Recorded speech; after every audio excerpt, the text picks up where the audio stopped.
तुझा स्व सापडला, तुला तुझं करिअर सापडलं, तर आम्हाला सगळ्यांना ऐकायला आवडेल की ते काय आहे? तुला काय सापडलं?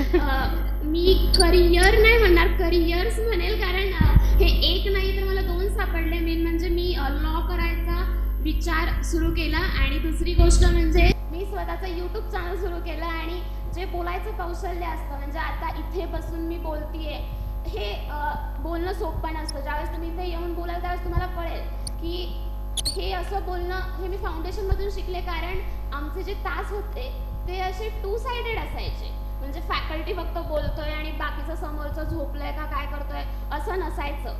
तर फॅकल्टी प्रत्येकाला बोलतं करायचं आणि त्याच्यामुळे आम्हाला स्वतःला एक्सप्रेस व्हायला चान्स मिळायचा. बरोबर. तसंच त्यातलं एक मॉड्यूल म्हणजे आपण सगळ्यांना सुचवतो की कम्युनिकेशन स्किल्स मॉड्यूल, जे की खूप इम्पॉर्टंट आहे. तुम्ही सगळ्यांनीच अनुभवलं असणार की त्या मॉड्यूलमध्ये आपण काय काय घेतो. म्हणजे एक एक अगदी बेसिक गोष्ट की बॉडी लँग्वेज. प्रत्येक वेळी कम्युनिकेशन दोन व्यक्तीचं हे शब्दांद्वारेच नसतं, तर त्या व्यक्तीची बॉडी लँग्वेज कशी आहे ती आपण कशी ओळखायची आणि त्यानुसार पण कसं एकमेकांशी संवाद साधता येतो ते आपण त्यातून नॉर्मली शिकवतो. त्याचंच तू एक उदाहरण देत होती. ओके. नमस्ते, मी सुप्रिया शिंदे. मी 2019-20 बॅचची स्टुडंट आहे. म्हणजे मी फाउंडेशन कोर्स तेव्हा केला. जसं की गीताताई म्हणाली की कम्युनिकेशन स्किल, बॉडी लँग्वेज, तर खरंच त्याचा मला पर्सनली खूप फायदा झाला. कारण की माझी जी स्टेज डेअरिंग होती, सरांशी बोलणं, ते माझं ह्यानी वाढलं ह्या फाउंडेशन कोर्सनी. आणि कम्युनिकेशननी खरंच म्हणायला गेलं तर खूपच फायदा झाला आहे मला. आणि दुसरं म्हणायचं गेलं तर बॉडी लँग्वेज ताई म्हटली तर बॉडी लँग्वेजसुद्धा सुधारली. आय कॉन्टॅक्ट वाढला माझा. जसं पुढं बोलतो तर आपण रिस्पॉन्स दिला पाहिजे आणि तेही झालं. आणि क्लासमध्ये इंटरॅक्टिव्ह सेशन आहे ते खूप महत्त्वाचं आहे म्हणायला गेलं तर. कारण की फक्त फॅकल्टी बनणार आपण फक्त गप राहायचं हे नसतं इथे. दोन्ही साईडून असतं आणि सर स्वतःहून बोलायला लावतात. असंही नाही की तुम्ही शांत बसायचं. तर खरंच मी सांगते मला यातून फायदा झाला. माझं नाव नेहा सोनवणे. ॲड करायचं म्हटलं तर अगदीच सुरुवातीला म्हणजे इनिशियली जेव्हा आपण बोलतो चाणक्य मंडल परिवार आणि त्याचा फाउंडेशन कोर्स, तर आपली सुरुवात होते प्रार्थना आणि उपासनेपासून. म्हणजे हा एक पॉईंट आपण इनिशियली ॲड करायला हवा, कारण की प्रार्थना उपासना म्हटलं तर हा पूर्ण चाणक्यचा आणि फाउंडेशन कोर्सचा पण आत्मा म्हणू शकतो आपण. आणि ह्याबद्दल सगळेच खूप छानपैकी आपल्याला त्यांचे एक्सपिरियन्स शेअर करू शकतात. कारण की ते केल्यानंतर आपलं कॉन्सन्ट्रेशन एवढं वाढतं की आपण लेक्चरमध्ये पण खूप छानपैकी इंटरॅक्ट करू शकतो. आपण कॉन्सन्ट्रेट होऊन स्टडी करू शकतो आणि भरपूर गोष्टी असतात. मला एक प्रश्न विचारायचा वाटतं तुला की असा काही तुला बदल आठवतो का की तू फाउंडेशन कोर्स जॉईन करण्याआधी आणि फाउंडेशन कोर्स जॉईन केल्यानंतर तू स्वतःमध्ये असा काही बदल अनुभवला का की जो तुला आवर्जून सांगावासा वाटतोय की हो हा बदल माझ्यासाठी किती महत्त्वपूर्ण ठरला? नक्कीच. माझं नाव श्याम शिंदे. फाउंडेशन कोर्सला येण्याआधी म्हणजे असं कन्फ्युजन होतं आयुष्यात, पुढं काय करायचं. पुढे भरपूर साऱ्या गोष्टी होत्या की ज्या करू वाटायच्या, पण इथे आल्यानंतर जे गीताताई म्हटली की स्व सापडतो, तो देखील मला इथे सापडला. आणि त्याच्यात अजून एक सांगायचं झालं तर आधी खूप शांत असायचो मी, म्हणजे आता जेवढा बोलतोय तेवढा नसायचो. आणि फाउंडेशन कोर्स पूर्ण झाल्यानंतर जो 1 वर्षामध्ये जो बदल जाणवला तो खूप मोठा बदल होता. म्हणजे आता असं अनोळखी लोकांसोबत मी नवीन ओळखी करू शकतो. परत असं जास्त इंटरॅक्ट होतो. बरोबर. म्हणजे आधी तुला असं म्हणायचं की बोलताना तुला भीती वाटायची थोडीशी, खूप कमी आणि आता तू बोलायला लागलाय. कदाचित असंही असू शकतं की तुझं फ्रेंड सर्कल तुम्हाला सगळ्यांना असं मिळालंय की त्यामुळे तुम्ही सगळे असे अगदी ओपन झालायत असे की आता आपण भरभरून बोलणार, सगळ्यांशीच मैत्री करणार. बरोबर. सो आत्ताचे पण जे काही फाउंडेशनची मुलं आहेत त्यांच्याशी मी बोलते तर त्यातून हेच जाणवतं की सुरुवातीचे काही सत्र त्यांचे ऑनलाईन झाले त्यामुळे थोडंसं एकमेकांसोबतचं इंटरॅक्शन कमी होतं. पण जसं त्यांचं परत ऑफलाईन सुरू केलं आपण की अगदी म्हणजे स्पेशली सरांच्या सत्राच्या वेळी जेव्हा ऑडिटोरियममध्ये असतात तेव्हा त्यांचा जो काही म्हणजे म्हणतात ना इंटरॅक्टिव्ह सेशन तर झालंच, पण त्यानंतरची त्यांची मस्ती की सगळे मिळून बाहेर गप्पा करणार वगैरे हे खूप महत्वाचं आहे. यामध्येच मी एक मुद्दा ऍड करते. OMP आणि पालवी हे दोन खूप भारी शिबिर असतात फाउंडेशनचे. तर OMP हा फाउंडेशनच्या सुरुवातीला शिबिर असतं आणि त्यावेळेस त्या टीम आधी केल्या असतात, त्याच्यामुळं आत कोणी ओळखत नसतं एकमेकांना. तर OMP मध्ये आधी कोणाची मैत्रीण असते, त्याच्यामुळे ताईने आता जो विषय काढला आणि पालवीमध्ये सगळे मित्रमैत्रिणी झालेले असतात आणि मग त्यांना असं वाटतं की माझ्या टीममध्ये हे वेगळे कसे काय आले आणि त्यावेळेस जी धमाल असते ती खूप भारी असते. आणि OMP बद्दल जर सांगायचं गेलं तर OMP मध्ये ज्या ऍक्टिव्हिटीज असतात त्याची आधी काहीच कल्पना दिलेली नसते, म्हणजे दिलेली गीता नव्हती गीता आम्हाला. एक मिनिट, मी आपले बरेचसे असे व्ह्युअर्स आहेत की ज्यांना OMP माहिती हो, नाहीये, तर अच्छा. त्याचा फुल फॉर्म तरी अच्छा, सांगा. सॉरी. आउटडोर मॅनेजमेंट प्रोग्राम हे त्या शिबिराचं नाव आहे. जे शिबिर 2-3 दिवस एका कॅम्प साईटवर होतं आणि तिथे जाण्याच्या आधी काय ऍक्टिव्हिटीज होणार आहेत काहीच सांगितलेलं नसतं, कारण ते सरप्राईज असतं. आणि तिथे गेल्यावर टीम तिथेच बनतात आणि त्याच्यानंतर एक एक ऍक्टिव्हिटीज येतात आणि आपण मॅनेजमेंट, लीडरशिप, टीम वर्क ह्या नुसत्या टर्म्स ऐकलेल्या असतात. तर याचं प्रॅक्टिकल जे नॉलेज आहे ते मला तिथे जाणवलं. आणि मेन म्हणजे तिथं तुझं काम तू कर, माझं कर असं चालत नाही, कारण तिथे ॲज अ टीम म्हणून एकत्र कसं करायचं आणि त्याच्यामध्ये लिडरशिपचा काय रोल असतो हे सगळं तिथे मला एक्सपिरियन्स करायला मिळालं. बरोबर.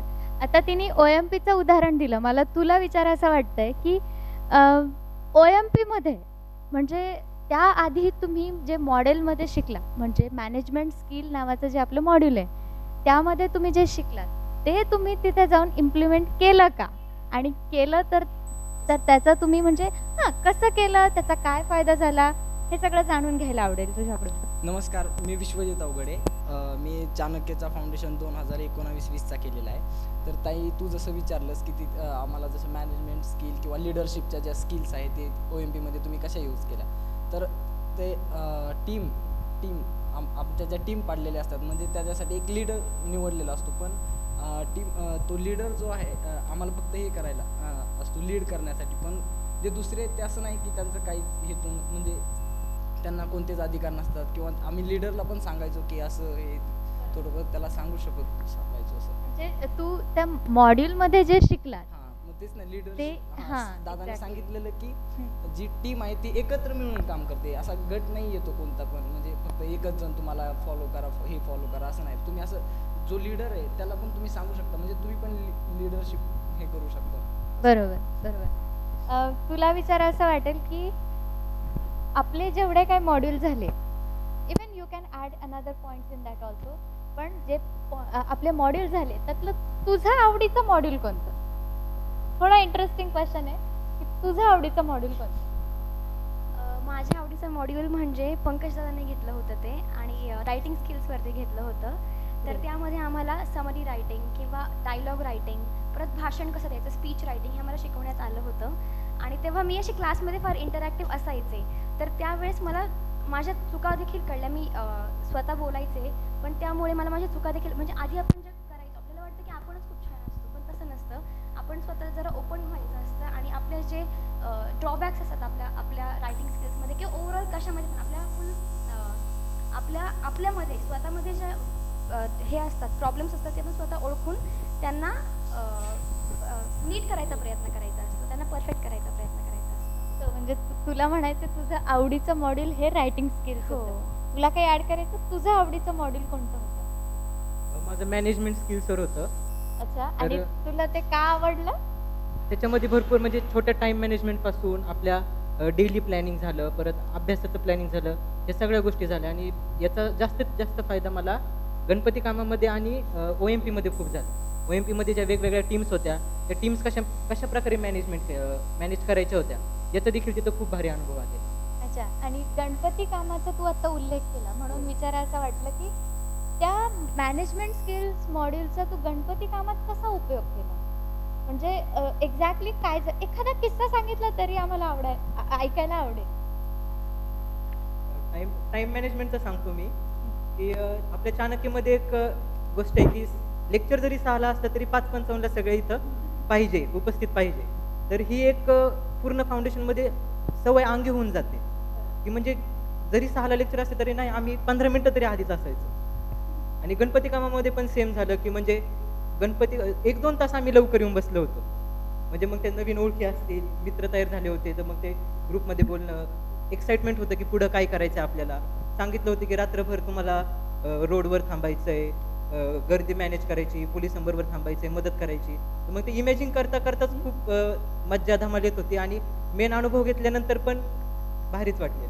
बरोबर. तसं तुला विचारायला आवडेल मला की तुझं फेवरेट असं मॉड्यूल कोणतं जे तुला खूप आवडलं आणि ते तुला का आवडलं आणि तू कसं ते इम्प्लिमेंट केलं, तू स्वतःमध्ये कसे त्याचे चेंजेस तू स्वतः अनुभवले? माझं नाव सुयशा संजय चोथवे.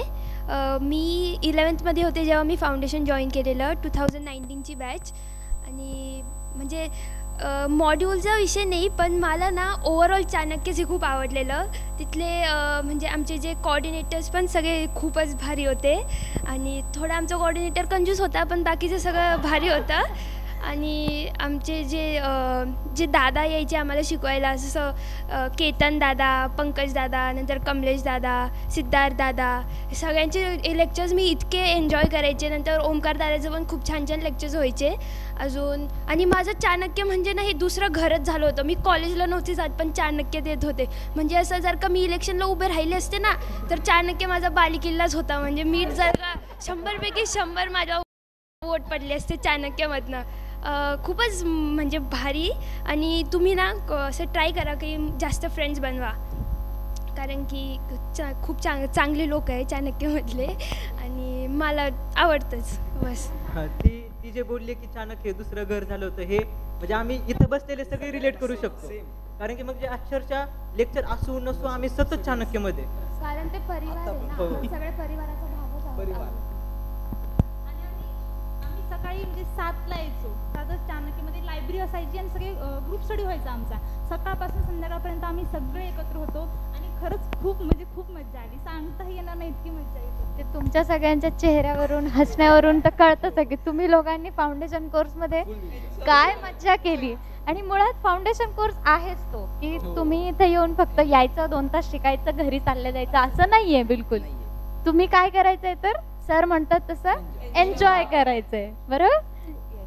मला असं वाटतं की गणपती काम बद्दल मी जरा डिटेल बोललं पाहिजे, कारण मगाशी आता बऱ्याच जणांना माहिती नसेल की गणपती काम हे काय आहे. तर गणपती काम मध्ये काय काम असतं मी तुम्हाला सांगते. आता जर आपल्यासमोर ढोल वाजत असेल तर कोणाला इच्छा नाही होणार त्याच्यावर डान्स करायची. सगळ्यांनाच इच्छा असते की त्याच्यावर डान्स करायचं, पण त्याच्यावरती संयम ठेवणं हे किती महत्त्वाचं असतं ना, ते मला गणपती कामामधून कळालं. आणि आपण जर स्वतःला चॅलेंज केलं, आता आपण म्हणतो की अरे मी 1 तास पण उभा राहू नाही शकणार, पण जर आपण स्वतःला चॅलेंज केलं की मी सलग 4 तास उभा राहील, तर ते प्रूव्ह करायला चान्स आम्हाला तिथे मिळाला. कारण दरवेळेस गणपती कामाच्या सुरुवातीला जो तास असतो, जे सेशन असतं, त्यावेळेस असं चॅलेंज दिलं जातं की मागच्या वर्षी एवढ्यापर्यंत एक मुलगा एवढा वेळ थांबलाय, आता तुमच्यातलं कोण करून दाखवतंय. आणि म्हणजे प्रत्येकामध्ये कॉम्पिटिशन असायची की यावेळेसचं चॅलेंज मीच मोडणार. तर मेन असं काम असतं की एक चैन करायची असते आणि त्याच्या एका साईडला ढोल पथक असतात, गणपती असतात आणि मागच्या साईडला पूर्ण गर्दी असते.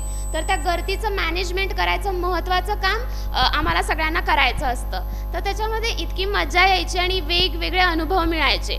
तर त्याच्यामध्ये सकाळपासून ते रात्रीपर्यंत, तर कधी कधी दुसऱ्या पहाट उजेडेपर्यंत तिथेच थांबायला लागायचं. तर हे झालं गणपतीच्या दिवसातलं काम. पण त्यावेळेस जी चैन करायचं त्याचं इम्प्लिमेंटेशन आम्ही मदत कार्याला पण केलं होतं. जसं की केरळचं मदत कार्य असेल किंवा चिपळूण मदत कार्य असेल, तिथे सुद्धा आम्ही हेच अप्लाय केलं. अशी चैन आम्ही करायचो आणि त्याच्यामुळे आम्हाला जे सामान असायचं, जे तिथला चिखल असायचा, जो घराबाहेर काढायचा असायचा, तर त्याच्यामध्ये आम्ही सेम अशी चैन करायचो आणि ते तिथे इम्प्लिमेंट केलं. म्हणजे तिथं काहीतरी शिकलोय आणि आता ते विसरून जायचं असं नाही. तर त्याचा आम्हाला खूप फायदा झाला, जेणेकरून आम्ही ते इम्प्लिमेंट करू शकलो. नेहा, तुला काहीतरी ऍड करायचं? हो, ताईने आधीच विचारलं आपल्याला की तुझं आवडतं मॉड्यूल कुठलं. तर हे सांगताना मला असं म्हणजे सगळे मॉड्यूल्स खूप असे डोळ्यासमोर अगदी हुबेहूब तसेच तसे उभे राहतात, जसे आम्ही क्लासमध्ये बसून शिकायचो. पण त्यातल्या त्यात माझं सगळ्यात आवडतं मॉड्यूलला निवाऱ्याला झालेलं आणि ब्रिगेडियर हेमंत महाजन सरांचं मॉड्यूल होतं. आणि त्याच्यामध्ये सर आम्हाला सांगत होते की मी इंटरव्ह्यू पॅनलवरती असतो ॲज अ पॅनलिस्ट म्हणून. तर सर आम्हाला सांगत होते की म्हणजे बरेच विद्यार्थी येतात, म्हणजे काही खूप सिन्सिअर असतात, काही खूप नॉटी पण असतात. आम्ही त्यांना विचारतो तर ते काही आम्हाला पण विचारतात तर त्या सेशनमध्ये आम्हाला खूप म्हणजे आता पुढे आम्हाला कॉम्पिटेटिव्ह द्यायचे म्हटल्यावरती इंटरव्ह्यू पण फेस करावाच लागणार आहे. तर तो कसा फेस करायचा, त्याच्यामध्ये आपण म्हणजे कुठे आपण फॉल्ट्स आपले कुठे कमी करता येतील किंवा आपले क्वालिटीज कुठे डेव्हलप करता येतील, ह्या सगळ्या गोष्टी आम्ही त्याच्यामध्ये शिकलो. इनी आता जसा इंटरव्ह्यूचा विषय काढला, तर अशा कोणत्या गोष्टी तू त्यात शिकली, म्हणजे एकंदरीत फाउंडेशन कोर्समध्ये म्हण किंवा तुझ्या सगळ्या झालेल्या फ्रेंड्समधून, की त्या गोष्टी तुला इंटरव्ह्यूमध्ये डेफिनेटली हेल्प करणार, असं तू काय शिकली इथे? सरांचं लेक्चर होतं, तर सरांचा जेव्हा इंटरव्ह्यू होता 1986 साली, सर जेव्हा IAS बनले, तर सर म्हणाले की एकदम चिल करायचं असतं आणि इंटरव्ह्यू पॅनल म्हणजे सरांचा इंटरव्ह्यू नंबर म्हणजे वेटिंग करत होते सर, आणि इथे सर आरामात पप्पू काळेंचं पुस्तक वाचत होते. तर अशा प्रकारे आपण दडपण कोणत्याच गोष्टीचं घ्यायचं नाही आणि एन्जॉय करायचं, प्रत्येक प्रोसेस आयुष्याची एन्जॉय करायची. तुला काही ऍड करायचं का? हां, आणि सर त्यांच्या सेशनमध्ये एक वाक्य नेहमी म्हणतात, जरी चुकलं तरी मिस्टेक्स आर मोस्ट वेलकम. ते खरंच बरोबर आहे. म्हणजे चुकलं तरी चाणक्य मंडळ एवढं भारी आहे की ते समजून घेतं आपल्या सर्वांना. तर मला ते खरंच वाक्य खरंच खूप आवडतं, मिस्टेक्स आर मोस्ट वेलकम. अशी तू काय केली आहे, चूक केली आणि चूक अशी केली नाही आहे, पण मला ही स्टेज डेअरिंगची खूप म्हणजे भीती वाटायची, मला नव्हतं बोलता येत. पण इतके सेशन भारी इंटरॅक्टिव्ह होते ना, मी स्वतःहून बोलली आहे पुढे, तसं वाटलं की ठीक आहे, चुकतं, प्रत्येकाकडून चुकतं आणि पुढचे स्टुडंट असतात म्हणजे आपले मित्र असतात, मैत्रिणी असतात, ते हे करत नाहीत म्हणजे हसत नाहीत. म्हणजे माझं हसले तरी काय ना. आणि माझं फ्रेंड सर्कल एवढं भारी की त्यांनी ना मला प्रत्येक क्षणी दाखवून दिलं की नाही, तू तर चुकती, तू हे कर. म्हणजे खूप खरंच फ्रेंड सर्कल पण भारीच मिळालं. मला आवडणारे सेशनबद्दल सांगतो. मला सगळ्यात चांगले सेशन सरांचे आवडतात, कारण की असं मोटिवेट होतो ना आपण सारखं, म्हणजे प्रत्येक आठवड्याला मोटिवेट, जिथे डिमोटिवेट होईल तिथे सरांच्या लेक्चरला बसले, फक्त सरांचं नमस्ते जरी ऐकलं ना मी तरी असा आतमधून हे होतं. आणि परत सर रीडिंग हॅबिट्सबद्दल सांगतात. आपण जसं रीडिंग नेक्स्ट टू ब्रीदिंग असं सर वाक्य वापरतात. तू वाचायला सुरुवात केली का? हो, मी खूप म्हणजे पुस्तकं वाचायची फाउंडेशन पासून मग हे केली. बरोबर. आपला फाउंडेशनच्या वेळेस किंवा म्हणजे पूर्ण चाणक्यचे जेवढे पण आपले कोर्सेस आहेत त्यावेळेस अधिष्ठान दिवस आणि संकल्प दिवस हे 2 खूप इम्पॉर्टंट राहतात. आणि ते दिवस झाले की असं वाटतं की ना अधिकारी झाल्यासारखं वाटतं, नाही का, एकदम भारी वाटतं आणि असं काहीतरी रिस्पॉन्सिबिलिटीज आली आहे आपल्यावरती आणि भारी वाटतं. पण तुमचं बॅड लक तुमचं अजून झालेलं नाही आहे. आणि सगळ्यात भारी तर गणपती कामाच्या वेळेस मज्जा आलेली, ते पण तुमचं झालं नाही, पण इट्स ओके. तर तेव्हा ना म्हणजे ना जेव्हा आम्ही मॅनेजमेंट करायचो, पण म्हणजे माझी हाईट पण छोटी, मी पण लहान होते तेव्हा 1-1.5 वर्षापूर्वी, तर लोक ना असे पण खूप चांगले लोक असतात, काय असं नसतं का की वाईटच लोक राहतात, लोक पण कोऑर्डिनेट करतात आपल्यासोबत की म्हणजे बघा. आणि माझी तर इतकी तारीफ व्हायची बाबा की बघा एवढी लहान असून मॅनेजमेंट करते असं तसं. नंतर खूप भारी वाटायला लागलं, नाही का, असं अधिकारी झाल्यासारखं वाटायला लागलं. अजून माझे जे सिनियर्स होते ते पण खूप असे कोऑपरेटिव्ह होते आणि त्यांनी पण मला खूप सांभाळून घेतलं. नंतर जे शेवटचा दिवस असतो ना गणपती विसर्जनाच्या दिवशी, जेव्हा ताईने सांगितलं की 24 तास इथं उभं राहावं लागतं, तो तर इतका बेस्ट दिवस असतो ना की म्हणजे डायरेक्ट एक्सप्लेनच नाही करू शकत मी तुम्हाला, इतका भारी दिवस असतो. तर माझ्या सिनियर्सनी तर मला खूपच जास्त सपोर्ट केलेला, म्हणजे माझे मम्मी पप्पा पण एवढे सांभाळत नाही जेवढे त्यांनी मला सांभाळलेलं आहे त्या दिवशी. मम्मीला सांगू का जाऊन? काय हे आईला सांगू जाऊ? हो, त्यांना माहिती आहे. आणि जे ट्री प्लांटेशन झालेलं ना आमचं, त्याच्यात म्हणजे मला ट्री प्लांटेशन पहिल्यापासूनच आवडतं, लहानपणापासूनच आवडतं मला ट्री प्लांटेशन. पण त्यावेळेस ना आम्ही सर्व इतके म्हणजे नवीन होतो ना आम्ही, तर इतक्या सगळ्यांची इतकीच चांगली ओळख झाली ना माझी की म्हणजे असं एकदम खूपच भारी, म्हणजे डायरेक्ट म्हणजे वर्ड्सच नाही असं एक्सप्लेन करायला, इतके भारी एक्सपिरियन्स होते काही. हां, तू ट्री प्लांटेशनचा तिने मुद्दा काढला, तर तुम्ही सगळ्यांनीच केलेलं आहे वृक्षारोपण, तर त्याविषयी पण तुम्ही सांगू शकता, म्हणजे सगळ्यांनाच ते ऐकायला आवडेल, कारण फाउंडेशन कोर्समध्ये वेगवेगळ्या ॲक्टिव्हिटीज आपण नेहमीच घेतो, पण वृक्षारोपण हे बऱ्याच वर्षांनंतर एक फाउंडेशनचा भाग म्हणून आपण त्यात ठेवलं होतं. तर त्याविषयी पण तुम्हाला वेगवेगळे अनुभव नक्कीच आलेले आहेत, आम्ही ते त्यावेळी पण ऐकलेले आहेत, आज पुन्हा ऐकायला आवडेल. प्रवीण भागवत सरांनी आमचं वृक्षारोपणाचा कार्यक्रम पूर्ण राबवून घेतला होता. इकडेच वेताळे गाव आहे, तिथे आम्ही त्या टेकडीवर वृक्षारोपण करायला गेलो होतो आणि हा अनुभव खूप छान होता. म्हणजे आपण देखील या सृष्टीचं काहीतरी देणं लागतो आणि आता हे जगावर खूप मोठं संकट आहे कसलं पर्यावरणाचं, तर आपण देखील आपल्या ह्याच्यामध्ये हातभार लावला पाहिजे ह्याची जाणीव मला ह्या चाणक्यच्या फाउंडेशन कोर्समुळे आली की आपण देखील जर आपण यूज करतो पूर्ण रिसोर्सेस या पृथ्वीचे तर आपण देखील तिला काही रिटर्नमध्ये दिलं पाहिजे. तर म्हणून आमचा एक ओव्हरऑल वृक्षारोपणाचा कार्यक्रम खूप छान झाला होता. आम्ही बरेच वृक्ष लावली होती आणि एकदम छान फिलिंग आली होती की आपण देखील खूप एक कर्तव्यदक्ष सिटिझन आहोत ह्या भारताचे. त्या दिवशी छान वाटतं ना अगदी हो. की आज मी जाऊन 4 झाडं लावून आले. म्हणजे मी आता अजून 10 जणांना सांगेल की जाऊन झाडं लावा. कॉम्पिटिशन लागली होती की कोण जास्त झाडं लावत. ग्रेट. आणि मज्जा केली म्हणजे तुम्ही. आणि मी तुमचे फोटो पाहिले होते बऱ्याच लोकांचे की पावसाळा असल्यामुळे तुम्ही मस्त चिखलात खेळत होते त्या दिवशी. झाडं लावता लावता सगळे चिखलात चिखलात खेळले खेळत पण होते. काहींनी पाय पण मोडून घेतला. जिचा पाय मोडला होता पुढचा 1-1.5 महिना ही जरा खेळत होती. तरी पण तिला ते वृक्षारोपण हो, आवडलं जास्त खूप आवडलंय त्याला. म्हणजे मेन काय आपला मोटिव्ह की तुम्ही चांगली कामं तर भरपूर लोक करतात पण ती चांगली कामं करता करता तुम्ही किती ते मनापासून करताय आणि किती म्हणतात ना एन्जॉय करताय ते जास्त इम्पॉर्टंट आहे. right? आणि वृक्षारोपणचं सांगताना एक प्रसंग असा आठवतो की त्या परिसरात इथून पुढे कोणी पण फिरायला जाईल तर आम्ही झाडं लावताना तिथे नावं पण लिहिली त्याच्यासोबत, तर आमची हा. नावं पण तिथे असणार आहेत. It's तर- creativity, हा, right? creativity. बरोबर. Yes. गीता. मला पुन्हा एकदा माझ्या आवडीचा फाउंडेशनमधला पार्ट सांगावासा वाटेल. तो म्हणजे आम्हाला एक वेगळीच कला शिकवली होती ते म्हणजे मूर्तिकाम. आणि फाउंडेशनमधल्या प्रत्येक विद्यार्थ्यांनी म्हणजे गणपतीची मूर्ती बनवली होती. म्हणजे मी कधी मातीला हातही लावला नव्हता आणि त्या मातीपासून मी गणपती बनवला आणि तो दिवस मी कधीच विसरू नाही शकणार.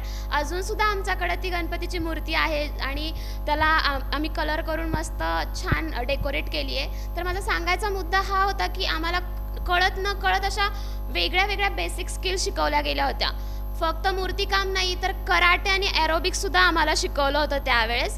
तर आम्हाला फ्रीडम दिली होती की तुम्ही कराटे चूज करू शकता किंवा ॲरोबिक्स, आणि त्यामधूनसुद्धा आम्हाला फिजिकल फिटनेस ठेवण्यासाठी त्याची खूप मदत झाली होती. तू काय चूज केलं होतं कराटे मी की ॲरोबिक्स एरोबिक्स? केलं होतं अच्छा. आणि खूप मज्जा आली होती. मी कधी आधी केलं नव्हतं एरोबिक्स पण त्या बेसिक स्टेप्सपासून आणि अजूनसुद्धा जर ते गाणं वाजलं तरी मला त्याच्यावरती एरोबिक्स करायला खूप आवडेल.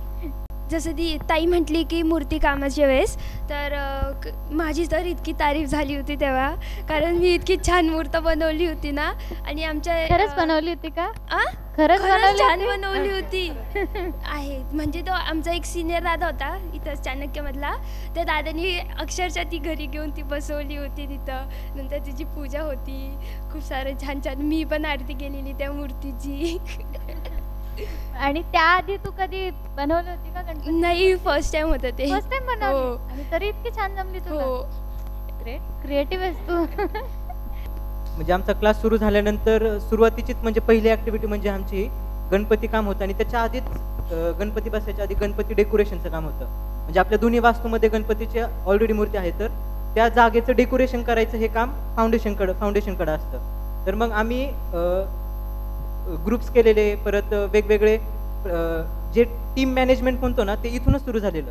म्हणजे जी डिसिप्लिन म्हणतो ना आपण किंवा लिडरशिप क्वालिटीज ह्या आमच्या गणपती कामापासूनच सुरू झालेल्या. आणि त्याच्यानंतर वेगवेगळे मॉड्यूल्स झाल्यानंतर आम्हाला अजून आमच्या चुका कळत गेल्या आणि OMP मध्ये त्या पूर्ण झाल्या. म्हणजे हा एक पूर्ण फ्लो होता की आम्ही काय शिकलो, आमचं काय चुकलं आणि आम्ही पुढं जाऊन कसं सगळं आमचं सेट झालं. तर डेकोरेशनचं सांगायचं म्हटलं की गणपतीचे मग मागं पूर्ण सजावट असेल. आम्ही म्हणजे सिनियर्स फॅकल्टीनी आम्हाला काही पैसे दिलेले सगळं काम करण्यासाठी, तर त्याचं बजेट, त्याचं मॅनेजमेंट, किती खर्च केला, किती राहिलं, याचं सगळं मॅनेजमेंट आम्ही हे गणपती कामामध्ये शिकलो. म्हणजे तुला हे म्हणायचंय की अगदी छोट्या गोष्टी असतात त्या मॅनेजमेंट मधल्या, ते तू प्रत्यक्षात करायला गेला तेव्हा तुझं म्हणजे पहिली ऍक्टिव्हिटी ही हो. ठरली की गणपती कामात. म्हणजे आपण चाणक्य मंडलच्या दोन्ही वास्तूमध्ये गणपती बसवतो तर त्याचं डेकोरेशनचं काम फाउंडेशनचे स्टुडंट करतात. तर तसं तुम्ही तुमची ग्रुप ऍक्टिव्हिटी म्हणून पहिली ऍक्टिव्हिटी ती केली. जसं ह्या वर्षीच्या फाउंडेशन कोर्सने पण केलं डेकोरेशन आणि दोन्ही वास्तू छान केलं. आणि ती सुरुवात होती त्याच्यामुळे जास्त ओळखी पण नव्हत्या कोणाच्या. नवीनच नुकतीच बॅच सुरू झाली बरोबर. होती. मग हळूहळू ह्या ऍक्टिव्हिटीमुळे नवीन ओळखी झाल्या, समोरच्या आवडी निवडी कळायला लागल्या. मग त्या थोडं एक्सपोज होत गेलो आणि ओपन होत गेलो ह्या ऍक्टिव्हिटी. बरोबर. म्हणजे मला तुझ्या बोलण्यातून एक मुद्दा कळाला की तुम्ही सुद्धा घरी सपोज आपली आई जे करते ते तुम्ही केलं की हो. अगदी छोट्या गोष्टींचे लक्षात अगदी ती ठेवणं. आरतीची थाळीपासून पूजेचं सगळं, त्या ब्राह्मणाला बोलवण्यापासून सगळ्या बारीक बारीक गोष्टी. बरोबर. म्हणजे काय तर मॅनेजमेंट त्यात पण हो. शिकलात तुम्ही आणि मजा केली. हो. बरोबर. आणि गणपती डेकोरेशनच्या वेळेस जेव्हा असे सगळे डिस्करेज व्हायचे किंवा बोर व्हायचे किंवा इरिटेट व्हायचे ना, तेव्हा मी त्यांना गाणं म्हणून एन्करेज हो करायचे. नक्कीच. तू गाणं गाते? अरे वा, गाऊ शकते? हो हो गा गा. आता मगाशी विषय निघाला की मॅनेजमेंटचं इम्प्लिमेंटेशन. तर आम्हाला आदिवासी दौरा होता, तर आमची काही टीम गडचिरोलीला गेली होती. तर त्याच्यामध्ये अकाउंट्सपासून सगळ्याचं जे आहे प्लॅनिंग ते स्टुडंट्सच्या हातात होतं. त्याच्यामध्ये मी खूप काही शिकले. मेन म्हणजे तिथे जाऊन जे तिथले लोक आहेत त्यांच्याशी इंटरव्ह्यू कसा घ्यायचा, तिथून आपल्याला काय शिकायचं आहे, प्रत्येक दिवसाचं प्लॅनिंग काय असेल ह्याची सुरुवात तिथे झाली. आणि मेन म्हणजे तिथे जाऊन गडचिरोलीला जाऊन हे सगळं करणं त्यावेळेस मला खूप अवघड वाटलं होतं. पण तिथे गेल्यावर मला कळालं की तिथे मी खूप काही शिकले आणि बऱ्याच सेम असंच त्याचा अनुभव कथन तिथं झालं होतं, म्हणजे आपल्या वास्तूमध्ये झालं होतं.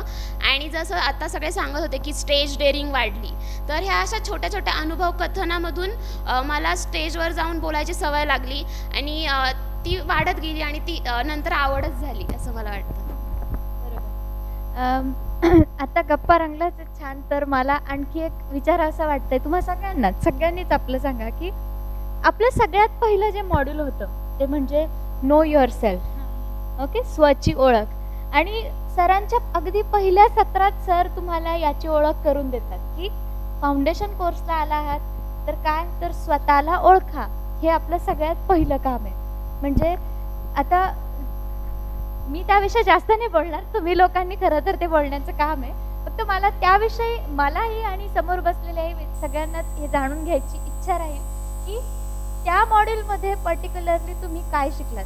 पहिल्याच दिवशी आल्यानंतर माझ्या फाउंडेशन कोर्सच्या वेळी पहिल्याच दिवशी सरांच्या पहिल्या सत्राला मी हे ऐकलं की स्वतःला ओळखा, स्वतःला ओळखून क्षेत्र निवडा. तर हे पूर्वी मला कधी कोणी नव्हतं सांगितलं. नाही फक्त सांगितलं, पण तो जो इम्पॅक्ट असतो सरांचा बोलण्याचा की ते बोललेत म्हणजे ते आता करतोय आपण आणि ते करायचंय हे ठाणतो मनात एकदम, तर तो बदल होतो स्वतःमध्ये. तर तो तुमच्यामध्ये काय काय झाला, तुम्ही एकंदरीत नो युअर सेल्फ या मॉड्यूलमध्ये काय शिकलात आणि तुम्ही स्वतःमध्ये कसा बदल घडवला, तुम्ही म्हणजे एक एक सुरुवात कर. पहिलं सत्र सरांचंच होतं 28 जुलै 2019. मला डेटही आठवतीये, जुलै. हां, आणि तेव्हा पहिली माझी क्युरिओसिटी ही होती की मला सरांना पाहायचं होतं, कारण ते IAS ऑफिसर होते आणि खरंच माझी इच्छा होती की सरांना पाहायचं आहे मला. आणि सर जेव्हा मला समोरून बसले, आता म्हटलं यार आता आपण झालो IAS, कारण की आता पुढं पण IASच आहेत, आपणही आता होईलच म्हटलं. चांगला गायडन्स वगैरे मिळाला आहे. आणि नो युअर सेल्फ सरांचे खरंच ते पहिले जे वाक्य होते इतकी इम्पॅक्टफुल होते आमच्यावर, कारण की त्यांचे ते वाक्य स्वतःला ओळखा, निवडलेल्या क्षेत्रामध्ये स्वतःचं क्षेत्र निवडा आणि उत्तम आणि प्रतिभावंत त्या क्षेत्रामध्ये काम करा. हे खरंच ती आचार्याची त्रिसूत्री आहेत, ते खरंच खूप महत्त्वाचे आहेत आणि खरंच म्हणजे त्याचा उपयोग झालाच. आम्ही स्वतः ओळखलं, आम्ही जाऊन पुढं बोललो, सरांशी इंटरॅक्ट झालो आणि स्वतःला माझंही स्वला मी ओळखलं. परत नंतर मी स्वला ओळखलं, आता मी त्याच्याविषयी काम करते, म्हणजे माझा अभ्यास, आणि ते मी नक्की करेन आणि उत्तम आणि प्रतिभावंत त्याच्यामध्ये काम करेन अशी मी माझा प्रयत्न नक्की करेन त्या क्षेत्रात. आणि हां, तेवढं मी करेलच. आत्तासुद्धा जरी मला माझं करिअर किंवा कुठे जायचं हे माझं जरी ठरलं असलं तरी प्रत्येकाला कधी ना कधी आपण कन्फ्यूज होतो की नक्की हे जे करतोय ते बरोबर आहे का. त्यावेळेस मला सरांचे ते वाक्य आठवतं, अरे तू स्वतःला ओळख.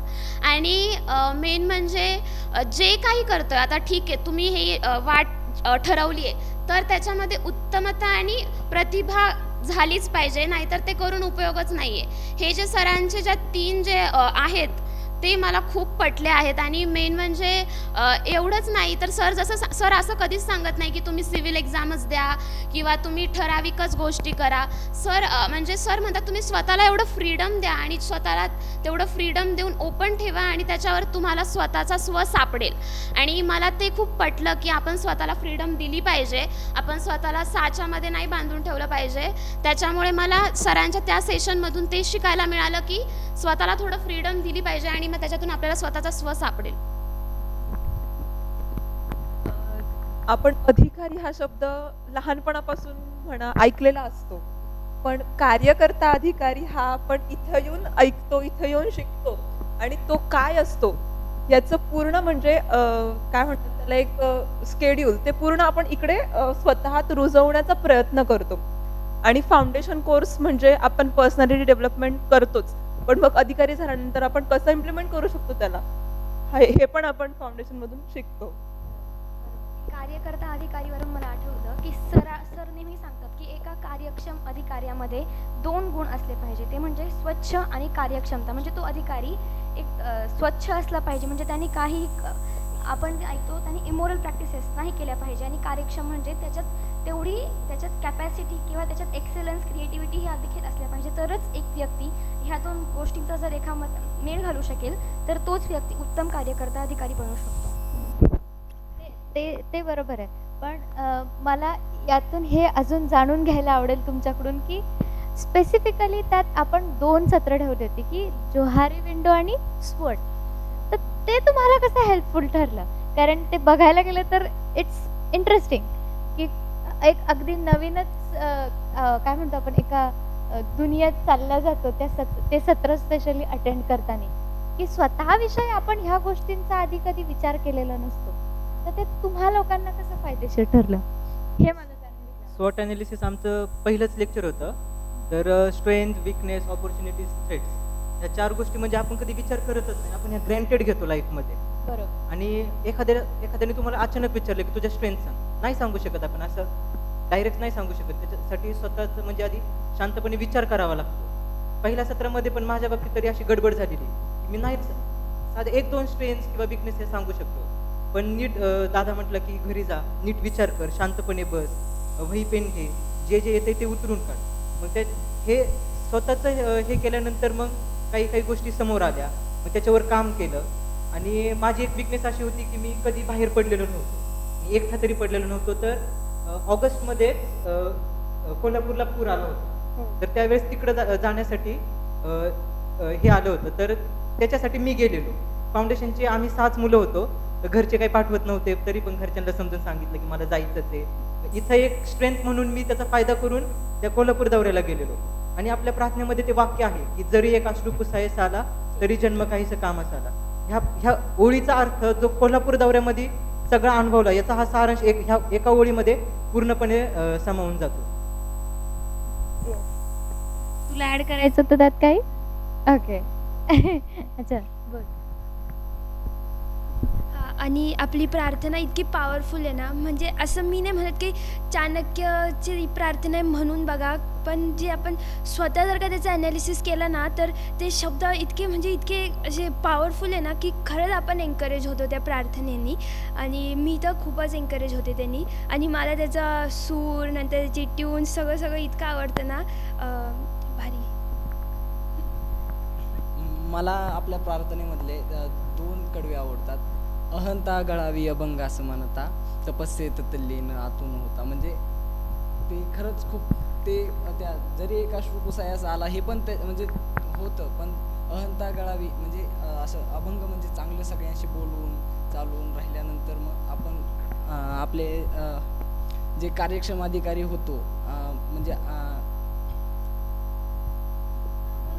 बरं.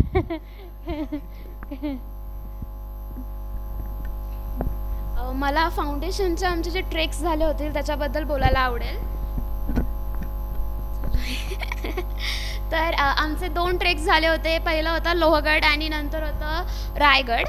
तर दोन्ही ट्रेक्सला खूप मजा आली आणि तुला तर जास्त एक्सपिरियन्स असेल रायगडला. तर रायगडला सुद्धा जसं मी आधी सांगितलं की पालवी हे आमचं शिबिर होतं जे कोर्सच्या शेवटी होतं. OMP म्हणजे आउटडोअर मॅनेजमेंट प्रोग्राम हे शिबिर सुरुवातीला असायचं. तर पालवीला टीम आधीपासून ठरल्या होत्या आणि ॲक्टिव्हिटीज काय होणार आहे, कॉम्पिटिशन काय असणार आहे हे सुद्धा खूप आधी सांगितलेलं असायचं. त्यामुळे कॉम्पिटिशन एकदम जोरात असायची आणि टीमसुद्धा फुल प्रिपेअर्ड असायची आणि फुल नाही का खुन्नस असायची, तू त्या टीममध्ये, तू आमच्याशी डिस्कशन नाही करायचं. तर मग इतकी मजा यायची पालवीला. आणि त्याचा पहिली कॉम्पिटिशन म्हणजे रायगड होती. तर रायगडला आम्हाला वरती जाऊन खिचडी बनवायची होती.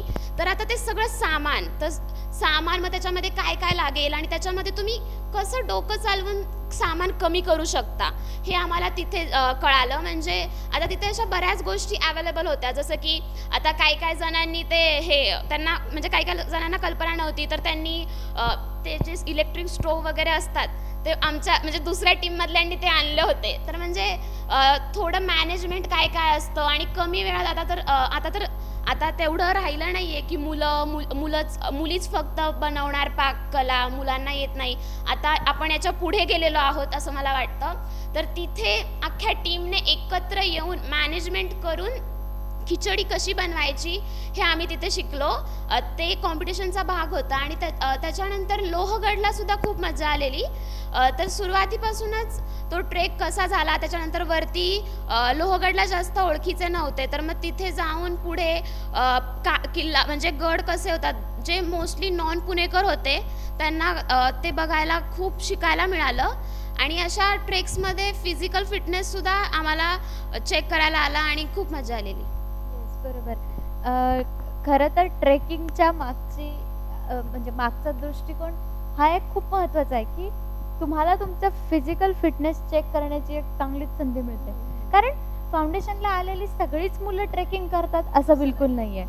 आणि नवीन नवीन मुलं वेगवेगळ्या ठिकाणावरून येतात, त्यांना बऱ्याचदा म्हणजे घरातूनही एकटं कोणी जाऊ देत नाही, त्यामुळे त्यांनी ट्रेकिंग केलेली नसते.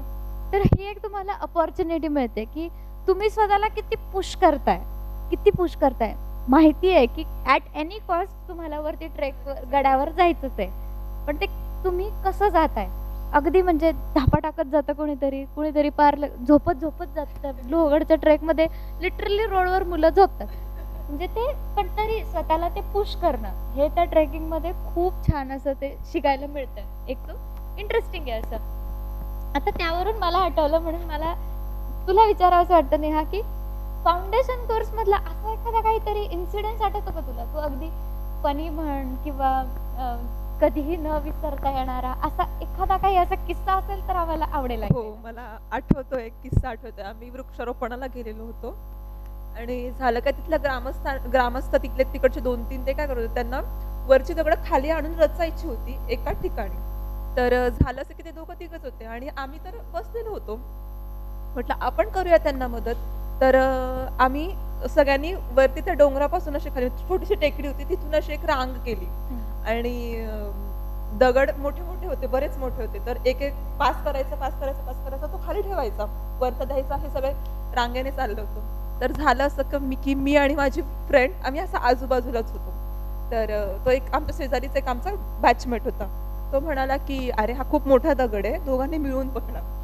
तर नाही, फ्रेंडला काही वाटलं, अरे कुछ नहीं होता है बोले, मी तो उठा लूंगी. म्हटलं घे उचल, आता काय तू म्हणतेस तेवढं. तर तिने खरंच घेतला. म्हणजे नशीब होतं तिचं की तिने अंगावर नाही घेतला, तिने थोडा असा अलगद घेतला आणि तिथेच बसली. म्हणजे ते ठीक आहे. आता म्हणजे असं फिजिकल स्ट्रेंथ जरी असली तरी पण म्हणजे टीमने वर्क केलं की ते हलकं होऊन जातं असं म्हणतो ना, तर ते मला तेवढं आठवतंय फक्त. अच्छा, तुला काही ऍड करायचं? इंटरेस्टिंग असा किस्सा आहे. हो, फाउंडेशन मधला असा किस्सा आहे की मी हा किस्सा आयुष्यभर विसरू शकणार नाही. काय असतं, OMP मध्ये तुमच्या टीम्स पाडल्या जातात. आमच्या वेळेस 5 टीम्स होत्या. तर दादाने काय सांगितलं आम्हाला, एक ऍक्टिव्हिटी होती, ती ऍक्टिव्हिटी कोणत्याच टीमला जमत नव्हती. फायनल दादाने मला एक अपॉर्च्युनिटी दिली की आता जर तुम्ही अजून एक चान्स दिला, आमच्या 5ची टीम्सला अजून एक चान्स दिला आणि आता जर तुम्ही ही ऍक्टिव्हिटी म्हणजे सफलतेने पूर्ण केली तर तुम्हाला पुढची ऍक्टिव्हिटीज करायला मिळणार. पण तुम्ही जर ही ऍक्टिव्हिटी करून तुम्ही अयशस्वी झाला तर तुम्हाला पुढच्या ऍक्टिव्हिटीज करायला मिळणार नाहीत आणि चॉईस तुमची, तुम्ही पार्टिसिपेट होऊ शकता ऍक्टिव्हिटीमध्ये किंवा तसंच बसू शकता.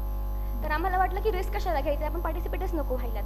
तर 5 पैकी फक्त 2च टीम्स त्यांनी पार्टिसिपेट झाल्या त्या ऍक्टिव्हिटीमध्ये. त्यापैकी एक सफल झाली, एक असफल, एक आणि ती ऍक्टिव्हिटी पूर्ण केली, जिंकली ती आणि दुसरी टीमची हारली. मग आम्हाला काय वाटलं की दुसरी टीम जी आहे जी हारली तिला पुढच्या वेळेस ॲक्टिव्हिटी करायला मिळणार नाही, दुसऱ्या दिवशीची ॲक्टिव्हिटी होती ती करायला मिळणार नाही.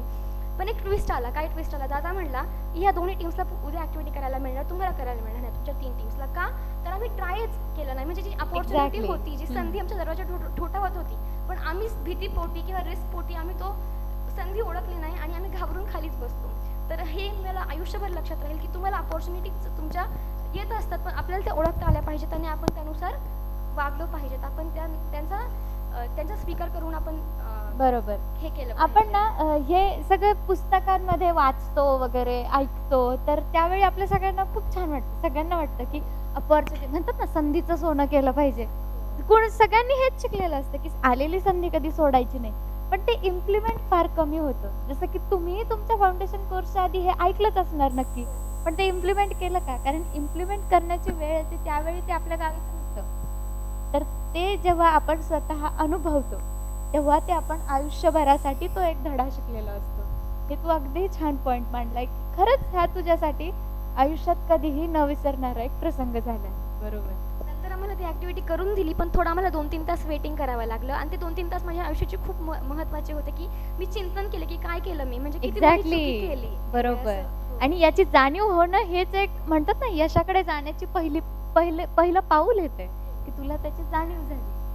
तर ह्याच किस्साला मी ऍड करेल. आता तिने सांगितले की 2 टीम उठल्या होत्या ती ऍक्टिव्हिटी करण्यासाठी, तर त्यातली आमची पण एक टीम होती आणि आमची टीम सफल झालेली. ग्रेट. तर याच्या मागचं कारण म्हणजे दादानी एक 20 मिनिटं वेळ दिलेला की तुम्ही डिस्कस करा सगळेजण आणि मग काय असेल ते सांगा तुम्हाला ऍक्टिव्हिटी करायची का नाही. तर मग आमच्या ग्रुपमध्ये काही नको म्हणत होते, काही हो म्हणत होते, खूप मतभेद होत होते. तर मग एक फायनल कन्क्लुजन असं आले की आम्ही ठरवलं की आपला रिस्क फॅक्टर जास्त आहे, पण आपण जर झालो, जर सक्सेसफुल झालो तर आपल्याला काहीतरी नवीन शिकता पण येईल आणि आपला सक्सेस रेट पण खूप भारी राहील. तर हे आमचं कन्क्लुजन निघालं आणि सगळ्यांनी असे बिंदास झाले आणि हो बघू आपण काय करायचं, झालं तर झालं, नाही तर नाही, पण आपण एक रिस्क घेतोय हेच आमच्या टीमसाठी खूप होतं आणि ती ऍक्टिव्हिटी म्हणजे आम्ही सफल केली आणि अक्षरशः खूप आनंदी होतो आम्ही त्या क्षणासाठी. ह्याच्यामध्ये मला एक पॉइंट ऍड करावा असं वाटतं. OMP जेव्हा आपण करतो ना, म्हणजे आम्ही सगळेच जणांनीच अनुभव घेतलाय त्याचा, तर OMP म्हणजे फक्त आम्ही गेम्स खेळतोय आणि त्याच्यामधून आम्ही काहीतरी शिकतोय असं नाही. तो गेम झाला की आम्ही सगळे असे मस्त सर्कलमध्ये बसणार आणि तिथे आम्ही सगळं डिस्कशन करणार की आपण तिथे काय काय चुका केल्या आणि काय काय गोष्टी आपल्या बरोबर होत्या. म्हणजे याच्यातून आपल्याला एवढंच शिकायला मिळतं की आपण जे पण कुठली गोष्ट करतो तर त्याचं अनालिसिस पण आपल्याकडून झालं पाहिजे. म्हणजे अगदी दररोजच्या जीवनात म्हणजे आपण दररोज ज्या काही गोष्टी करतो त्यातल्या पण अगदी छोट्या गोष्टी की तू सकाळी न्यूजपेपर वाचायचं ठरवलंय, त्याचं सुद्धा तुम्ही अनालिसिस करू शकता की न्यूजपेपर वाचायचं ठरवलंय तर ते तुम्ही वाचताय का, कोणता न्यूजपेपर वाचताय, तो किती वेळ वाचताय, किंवा तुम्ही जी पर्टिक्युलर न्यूज वाचताय तिला आंधळेपणाने तिला फॉलो करताय का, की त्याच्यावर काही तुमचा स्वतःचा विचार करताय. अशा कित्येक गोष्टी, मी जस्ट एक एक्झाम्पल दिलं पण अशा कितीतरी गोष्टी आहे की ज्याचं म्हणतात ना एक आय ओपनिंग सिच्युएशन की तुम्हाला ते खाडकन डोळे उघडून जातात की अरे हे मी नाही केलं इतक्या दिवस, जे की मला आता करायला मिळतंय. आणि अजून एक गोष्ट मला ऍड करावीशी वाटते, ऑब्झर्वेशन स्किलचं सेशन होतं. आता तर आपण जनरली काय विचार करतो की ऑब्झर्वेशन स्किल म्हणजे काय असेल की आपल्या आजूबाजूला लोक कसे वावरतात, कसे बोलतात, कसे बसतात, कसे उठतात, थोडक्यात आपण एवढा विचार करतो. सेशन सुरू झालं, दादा आला, आम्ही उपासना केली आणि दादा म्हणला सगळ्यांनी आपापल्या वया उघडायच्या, शेवटचं पान उघडायचं जे ब्लँक असेल आणि तुमची घड्याळ न बघता तुमच्या घड्याळाचं डायल तुम्हाला तिथे उभे काढता आलं पाहिजे. कारण कितीही म्हटलं तरी दिवसभरातून आपण कितीतरी वेळा आपली घड्याळ बघतो, पण मग आपलं ऑब्झर्वेशन नसतं, आपण फक्त बघतो, टाइम बघण्यासाठी बघतो. मग तेव्हा जेव्हा सगळ्यांनी आपले डायल काढले, म्हणजे फक्त आकारच आले तिथे, मध्ये तर काही आलंच नाही. म्हणजे झालं असं की आपण फक्त टाइम बघतो, पण घड्याळात कुठले कुठले आकडे आहेत, कुठले नाही आहेत, गाळलेले आहेत, या सगळ्या गोष्टी आपण ऑब्झर्वेशनने बघितल्या पाहिजेत. आता ऑब्झर्वेशनचा मुद्दा निघालाय तर मला एक खूप भारी कन्सेप्ट आवडली होती OMPमध्ये. OMPमध्ये लीडर केला जायचा प्रत्येक टीमचा, त्याचबरोबर एक ऑब्झर्वर होता. तर हे ऑब्झर्वर टर्म माझ्यासाठी त्यावेळेस नवीन होती. तर त्या ऑब्झर्वरचं काम हे होतं की त्याला त्या ॲक्टिव्हिटीसाठी दुसऱ्या टीममध्ये टाकलं जायचं आणि त्याने त्या पूर्ण वेळात त्या दुसऱ्या टीमच्या काय प्लॅनिंग चाललंय, काय काय ते करतात ते नीट ऑब्झर्व करून पुढच्या ॲक्टिव्हिटीला ते स्वतःच्या टीमला सांगू शकत होतात. त्यामुळे मला त्या ऑब्झर्व करून आपण किती शिकू शकतो आणि त्याचं इम्प्लिमेंटेशन आपल्या टीमसाठी कसं करू शकतो ते मला OMP मधून कळालं होतं. तुला इंटरेस्टिंग किस्सा काही ऍड करायचा आहे का? हा, वाटलंच मला. चल चल चल. म्हणजे OMPच्या म्हणजे त्या टाईमला ना मला असं इनडायरेक्ट काहीतरी मेसेज मिळाला की ना आपल्यात कॉम्पिटिशन असते, ठीक आहे, 2 टीममध्ये कॉम्पिटिशन असती, पण ती ना नेगेटिव्ह नसता पॉझिटिव्ह असायला पाहिजे. नेगेटिव्ह म्हणजे असं कोणाच्या टेंटमध्ये जाऊन कोणाला खोड्या काढणं असं नसायला पाहिजे. म्हणजे ते फनमध्ये ठीक आहे, पण आपल्या लाईफमध्ये पण जर का आपला कॉम्पिटिटर असला आपल्यासोबत तर त्यासोबत अशी पॉझिटिव्ह कॉम्पिटिशन पाहिजे की जाऊन त्याचा अलार्म बंद करणं रात्री असं नसायला पाहिजे, नाही का? मला वाटलं तू म्हणते की हे पॉझिटिव्ह आहे की जाऊन दुसऱ्यांचा अलार्म बंद करणं. असं नसायला म्हटलं तू चुकीचं शिकली की काय कोर्स मधून? नाही ना? आणि लँग्वेज स्पीकिंग म्हणजे माझी मराठी तर पहिले खूपच खराब होती, आता असं बरं चाललंय जरा, आणि पहिल्यापेक्षा तरी खूपच बेटर आहे. असे जरा जड वर्ड्स शब्द मी इम्प्लिमेंट करते किंवा बोलताना वापरते. आणि म्हणजे लीनाताईंचं सत्र झालेलं आमच्या फाउंडेशनवर खूपच मस्त होतं ते. म्हणजे कोणतं सत्र घेतलं ताईंनी? मराठीचं. हा, सांग ना ते.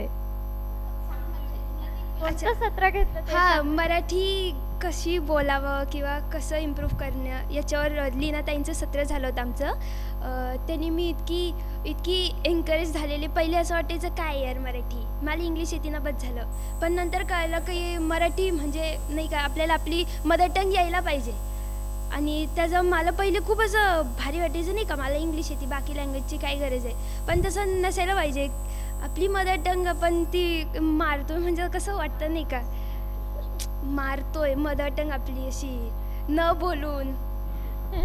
तर बोलायला पाहिजे. ज्यांनी म्हणजे माझी तर इम्प्रूव्ह झाली. थोडं वर्ड्समध्ये येतं प्रॉब्लेम कधी पण चाललंय, म्हणजे बेटर आहे. माझ्या अटेम्प्टपर्यंत होऊन जाईल सगळं ठीक. म्हणजे तू मराठी भाषा ही फक्त तुझ्या अटेम्प्ट पुरती शिकायचं असं म्हणतोय का? नाही ना? हा, म्हणजे नाहीतर असं नको व्हायला की तू जे काही शिकली आहे त्याचं तू चुकीचं शिकले की काय. म्हणजे फक्त अटेम्प्ट पुरती तुला मराठी शिकायची नाहीये. बरोबर. हिने भाषेचा विषय काढला म्हणून हिची जशी मराठी कच्ची होती तशी माझी इंग्लिश कच्ची होती. तशी माझी कच्ची होती आपली इंग्लिश कच्ची होती. मग चाणक्यात आल्यानंतर ते बायलिंग्वलिझमवर मग सर सारखे बोलायचे की 2 भाषांवर आपलं प्रभुत्व पाहिजेत, कमीत कमी 2 भाषांवर तरी. मग त्याच्यासाठी लेक्चर पण व्हायचे आमचे भाषा सुधारण्यासाठी. हाऊ टू इम्प्रूव्ह इंग्लिश आणि मराठीचे असे तुमचे लेक्चर्स व्हायचे. लेक्चर पण व्हायचे. मग त्याच्यात सांगायचे आपल्या शाळेत शिकवताना चुकीचं शिकवायचे, डायरेक्ट ग्रामर वगैरे शिकवतात. मग असं नाही पाहिजे. एखादी भाषा शिकण्यासाठी ती जास्त बघितली पाहिजे, त्या भाषेतून बघितलं पाहिजे, ऐकलं पाहिजे, वाचन झालं पाहिजे. आपले थॉट्स जे आहेत, विचार जे आहेत ते पण आपण करायला हळूहळू आणि ते लिहायला पण आलं पाहिजे. मग तसं आमचे जे फ्रेंड सर्कल होतं त्या फ्रेंड सर्कलमध्ये म्हणजे खूप माझ्यापेक्षा खूप चांगले म्हणजे ही असेल ते हे बसलेले आहेत त्यांना खूप चांगली यायची इंग्लिश. मग ही लोक माझी मला बोलायचे तू तुटकी मुटकी इंग्लिश बोल, पण बोल, आम्ही तुझं हे करू. मग आता म्हणजे तू त्या सगळ्यांनी तुला एनकरेज केलं. त्याच्यासाठी हे फ्रेंड सर्कल जास्त महत्वाचं असतं. कॉलेजमध्ये तर प्रत्येकाला असतंच, ते माहितीये. पण जसं की तुझ्यासारखे काही लोक असतील की जे कॉलेजला जात नाही, त्यांना त्यांच्यासाठी मग फ्रेंड सर्कल कुठे मिळालं तुम्हाला? तर फाउंडेशन कोर्स मध्ये, राईट? आणि त्यावेळी मग तू तुझ्या अनुभवाने सांग की तुझी इंग्लिश सुधारली का? तू प्रयत्न केले का त्यासाठी? प्रयत्न केले, मी ऐकलं, वाचलं, पाहतो, म्हणजे आता खूप समजायला पण लागले. आणि म्हणजे त्या सत्राचा तुला फायदा झाला. हा, मी हे लक्षात ठेवेन, म्हणजे आणखी सत्र ऍड करेन. इंग्लिश पुस्तक पण वाचायला लागला खूप तो. अरे वा, आम्हाला रिकमेंड करतो आता. Great. It's indeed an achievement. खरंच म्हणजे आपण जे काही शिकलोय, आपण जे सत्रात ऐकलं ते फक्त ऐकलं आणि सोडून दिलं असं नाही, तर तुम्ही ते सगळ्यांनी इम्प्लिमेंट केलं. That is the most important thing, right? मला गीताकडूनही ऐकायला आवडेल की तिचा असा काहीतरी इंटरेस्टिंग किस्सा I know you have so हो मेनी खूप म्हणजे खूप किस्से झालेत आमच्या फाउंडेशन, म्हणजे मी कधीच विसरू नाही शकणार. प्रत्येक ॲक्टिव्हिटीमध्ये काही ना काही किस्से झालेत, पण सगळ्यात महत्त्वाचा किस्सा तो झालेला रायगडवर. तुला माहितीच असेल मला वाटतं. तर मी जसं मगाशी सांगितलं, रायगड ट्रेक असायचा आम्हाला. पालवीची पहिली कॉम्पिटिशन होती, खिचडी बनवायची ॲक्टिव्हिटी होती. तर वरती तिथे आम्हाला म्हणजे नाईट स्टे होता तिथे. तर तिथे मुलींना झोपायची वेगळी व्यवस्था होती, मुलांना झोपायची वेगळी व्यवस्था होती. तर जिथे मुलं झोपलेले त्यांना थोडंसं ओपन होतं. तर ते सगळे झोपलेले 12 वाजले होते रात्रीचे आणि सगळे झोपलेले मस्त चादर अंथरूण वगैरे घेऊन झोपलेले. आणि अचानक एक म्हैस आली आणि कोणाचं लक्ष नव्हतं. एका मुलाला तो फक्त बहुतेक तरी हात असा केला होता, तर त्या म्हशीने त्याचा हात चाटला वाटतं. तो इतका घाबरला, इतका डेंजर घाबरला आणि भूत पछाडल्यासारखा ओरडायला लागला. आणि तो ओरडला तर ओरडला, सगळी मुलं ओरडून त्यांचं अंथरूण घेऊन पळत होती. जसं काय साप पण नाही, साप आल्यावर सुद्धा एवढं कोण पळणार नाही. लिटरली अंथरूण बॅगा वगैरे उचलून निघाली होती सगळी मुलं. आणि आम्ही त्यात महत्वाचं म्हणजे बरं ठीक आहे, एक मुलगा ओरडला म्हणून सगळे मुलं पळतायत, दॅट इज फाईन. मुली का पळतायत? मी माझे कोणालाच नाही कळलं. माझं सांगते ना, मी झोपले होते, माझी मैत्रीण आणि मी म्हटलं काय झालं, पटकन बॅग आवरा, पटकन बॅग आवरा, असं केला होता त्यावेळेस इशू. आणि ते सगळं झाल्यावर 5 मिनिटांनी कळालं फक्त एक म्हैस होती. बापरे. आणि हा इन्सिडेंट इतका डीप आमच्यावरती इम्पॅक्ट झालेला त्याचा, की एका टीमनी त्याच्यावरती नाटक बसवलं होतं. आणि हो, पालवीमध्ये मी सांगितलं, पालवीमध्ये जसं कॉम्पिटिशन असतात त्याच्यामध्ये एकाने नाटक त्या इन्सिडेंटवर बसवलेलं. त्यामुळे तो इन्सिडेंट मी कायम लक्षात ठेवेल. त्यानंतरचा पूर्ण वेळ म्हणजे पूर्ण जो 1 महिना बाकी होता फाउंडेशनचा, प्रत्येकाच्या तोंडी हा इन्सिडेंट आला होता की काय नेमकं झालं त्या दिवशी. जसं की हा नॅशनल इश्यू बनून गेला. म्हणजे एक मुलगा तर बॅग बिग पॅक करून उडी मारून ओट्यावरून निघाला होता. कुठं चाललं तू, सगळे म्हणते कुठं चाललंय. मजा. असे बरेच किस्से खूप किस्से झाले होते असे. आणखी एक गोष्ट, आपण म्हणजे फाउंडेशन म्हटलं की भरपूर टीम ऍक्टिव्हिटीज असतात. तशीच एक ऍक्टिव्हिटी म्हणजे टीम प्रेझेंटेशन असतं, आपलं पीपीटी प्रेझेंटेशन. आणि ते आमचं झालं होतं 15-16 डिसेंबरच्या ह्या 2 तारखांमध्ये.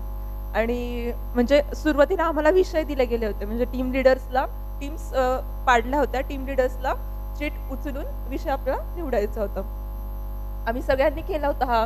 तर जेव्हा टीम प्रेझेंटेशन होतं तर झालं असं की म्हणजे आता वेगळं काहीतरी करायचं म्हटल्यावर ते मी टीम लिडर होती एका ग्रुपची आणि आमचा विषय होता आनंद म्हणजे काय. तर आम्ही खूप छान प्रेझेंटेशन वगैरे केलं, सगळ्यांचं मस्त स्लाइड शो वगैरे पण झालं. आणि मग आता ठरवलं की अरे मग आपण एखादा ड्रेस कोड ठेवायचा का. तर मग ठरलं, सगळ्यांनी हो म्हणलं की मग आम्ही आणले पण ड्रेस वगैरे पण आणले, टी शर्ट सगळ्यांनी एकसारखे घालायचे, ग्रुप लिडरला वेगळा होता. तर म्हणजे आम्ही प्रेझेंट केलं, सगळं झालं. नंतर आम्हाला अशा प्रतिक्रिया मिळाल्या, तुम्ही पथनाट्य करत होतात काय. अच्छा, म्हणजे तुमच्या ड्रेस कोड साठी तुम्हाला हे मिळालेली कॉम्प्लिमेंट. आता ते तुमचं तुम्ही ठरवा, ती पॉझिटिव्हली घ्यायची की निगेटिव्हली घ्यायची. बरोबर. मला OMP मधला एक फनी किस्सा आठवतो की OMPच्या टीम्सच्या आधी ठरलेल्या नसतात, तिथे जाऊन टीम्स ठरतात. तर मग बसमध्ये फक्त एक कोऑर्डिनेटर्सकडनं आयडिया आलेली की तुमच्या टीम्स कशा बनवणार. तर आयडिया काय आलेली की असे सगळे एखाद्या लाईनीत बसवणार, काउंट घेणार, 1 2 3 4 5 टीम माहिती होत्या. तर मग आम्ही 4 मित्र होतो. तर मग बसमध्येच आमचं प्लॅनिंग सुरू झालं की काही करून आपल्या चौघांना एका टीममध्ये यायचंय. तर मग असं तिथं गेल्यानंतर बॅग ते सगळं ठेवलं. मग सेम तसंच झालं, लाईनीत बसवलं सगळ्यांना, 1 2 3 4 बरोबर 5-5 जण सोडून आम्ही असे 4 जण उभे राहिलो. सगळं झालं, सगळं टीम्स पण झाल्या आणि आम्ही चौघं योगायोगाने एका टीम मध्ये आलो. हा योगायोग नाही, योगायोग प्लॅनिंगने एका टीम मध्ये आलो आणि ऍक्टिव्हिटीज पुढची सुरू करायची. तेवढ्यात माऊली दादाच्या लक्षात आलं की हे चौघं एका टीम मध्ये कसं काय. आणि मग त्यांनी सगळ्यांना 4 जणांना वेगवेगळ्या टीम मध्ये टाकलं. म्हणजे खरं तर हे टीम फोडण्याचं आपण जे काम म्हणतो ते जाणून बुजून केलं, कारण की ऑलरेडी ओळखी होत्या. आणि हे जर नसतं केलं तर मग आम्ही आमच्यामध्येच ग्रुपिझम झालं असतं किंवा आम्ही आमच्यामध्येच राहिलो असतो. आणि याचा फायदा असा झाला की बाकीचे नवीन ओळखी झाल्या, नवीन फ्रेंड्स झाले, जास्त ओळखी झाल्या, ओपन झालो जास्त. हा एक याचा फायदा नंतर जाणवला. मला फाउंडेशनमध्ये 2 टर्म खूप चांगल्या वाटल्या, त्या म्हणजे ग्रुप आणि टीम. म्हणजे आपण दरवेळेस कधी कधी म्हणतो की मी या ग्रुपमध्ये, मी त्या ग्रुपमध्ये, पण ग्रुप हा शब्द आपण निगेटिव्ह म्हणून उच्चारतो, कारण त्याचं ग्रुपिझम होतं. मग त्याच्यामध्ये जे कॉम्पिटिशन असतं ते निगेटिव्ह होतं, आणि टीममध्ये ही युनाईट असते टीम, आणि त्यांचं टीम वर्क असतं, आणि ते हेल्दी कॉम्पिटिशन असतं. तर ह्या 2 टर्ममधला डिफरन्स मला फाउंडेशनमध्ये क्लिअर झाला, आणि त्यामुळे मी आता कधी पण ज्यावेळेस बोलते ना त्यावेळेस मी करते की ग्रुप हा शब्द आपल्याला वापरायचा नाही, आपल्याला टीम वर्क करायचं आहे. कारण ज्यावेळेस मला टीम प्रेझेंटेशनचं जसं तिने सांगितलं, सेम युनिफॉर्म वगैरे, आमच्या वेळेसुद्धा आम्ही तेच केलं होतं. पण याच्यामध्ये सगळ्यात महत्त्वाचं आणि अवघड काम असतं ते लीडरचं. कारण सगळेच या प्रेझेंटेशनमध्ये आवडीने भाग घेतात असं कधीच नसतं. लीडरला त्यांना कन्व्हिन्स करायला लागतं की बाबा उठ, मीटिंगला ये, तुझी दाखव, हा आपला मुद्दा आहे, आपल्याला याच्यावर बोलायचं आहे, तुला हे बोलायचं आहे. तर हे सगळं आपण चांगल्या पद्धतीने कसं पटवू शकतो एखाद्याला? आपण त्याला डॉमिनन्स नाही करू शकत ना, की ए बाबा तुला हे बोलावंच लागणार, नाही तर मी रेणुकाताईला सांगेल की तुला बॅचमधनं काढून टाक, असं आपण म्हणू नाही शकणार. आपण लीडर आहे, आपल्याला टीमला एकत्र राहायचं आहे, आपल्या टीमला सगळ्यांना एकत्र प्रेझेंट करायचं आहे. तर त्यासाठी कोणती भाषा वापरावी लागेल, काय कन्व्हिन्स करावं लागेल, हे मला फाउंडेशनमध्ये कळालं. आणि त्याचबरोबर भाषावरूनच मला अजून एक सेशन आठवते जे पंकज दादा आणि सिद्धार्थ दादांनी घेतलं होतं, ते म्हणजे ह्याचं टेलिकम्युनिकेशनचं. म्हणजे त्याच्यामध्ये बेसिक जे एटिकेट्स असतात की एखाद्याला आपण फोन लावला तर आपण काय बोलणार. जर आता एक जो हायर ऑफिसर असेल कोणी, तर त्याला आपण काय बोलणार, त्याला आपण असं नाही म्हणणार हॅलो कुठं आहे, असं काही म्हणू नाही शकत ना. तर त्याला काय बोलणार, त्याला कसं आपण सुरुवात करणार आणि काय सुरुवात केली पाहिजे, एखाद्याला समोरच्याला रिस्पेक्ट कसा दिला पाहिजे. जसं मगाशी ताई म्हटली की इंटरव्ह्यूला तुम्हाला काय गोष्टींचा तुम्हाला उपयोग होईल, तर रिस्पेक्ट दाखवणं आणि ॲटिट्यूड दाखवणं याच्यामध्ये काय फरक असतो ते मला फाउंडेशनमध्ये क्लिअर झाला. कारण इंटरव्ह्यूला जर आपण गेलो आणि डिरेक्टली जर त्याच्या समोर जाऊन बसलो तर ते आपल्याला साधं वाटतं की ती खुर्ची आपल्याला बसायला ठेवली तर आपण त्यात बसलो तर त्यात काय ॲटिट्यूड आहे असं आपल्याला वाटतं. पण एखाद्या समोरच्या व्यक्तीला रिस्पेक्ट दाखवणं म्हणजे काय हे मला फाउंडेशनमध्ये क्लिअर झालं.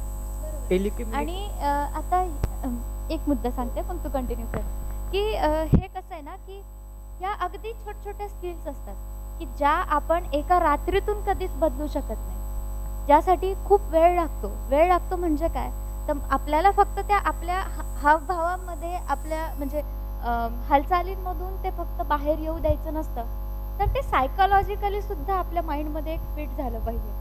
आणि जेव्हा सायकोलॉजिकली आणि माइंडचा असा प्रश्न येतो त्यावेळी त्याला खूप वेळ लागतो बदलायला. म्हणजे it's all up to you की तुम्ही ते किती मनापासून करताय.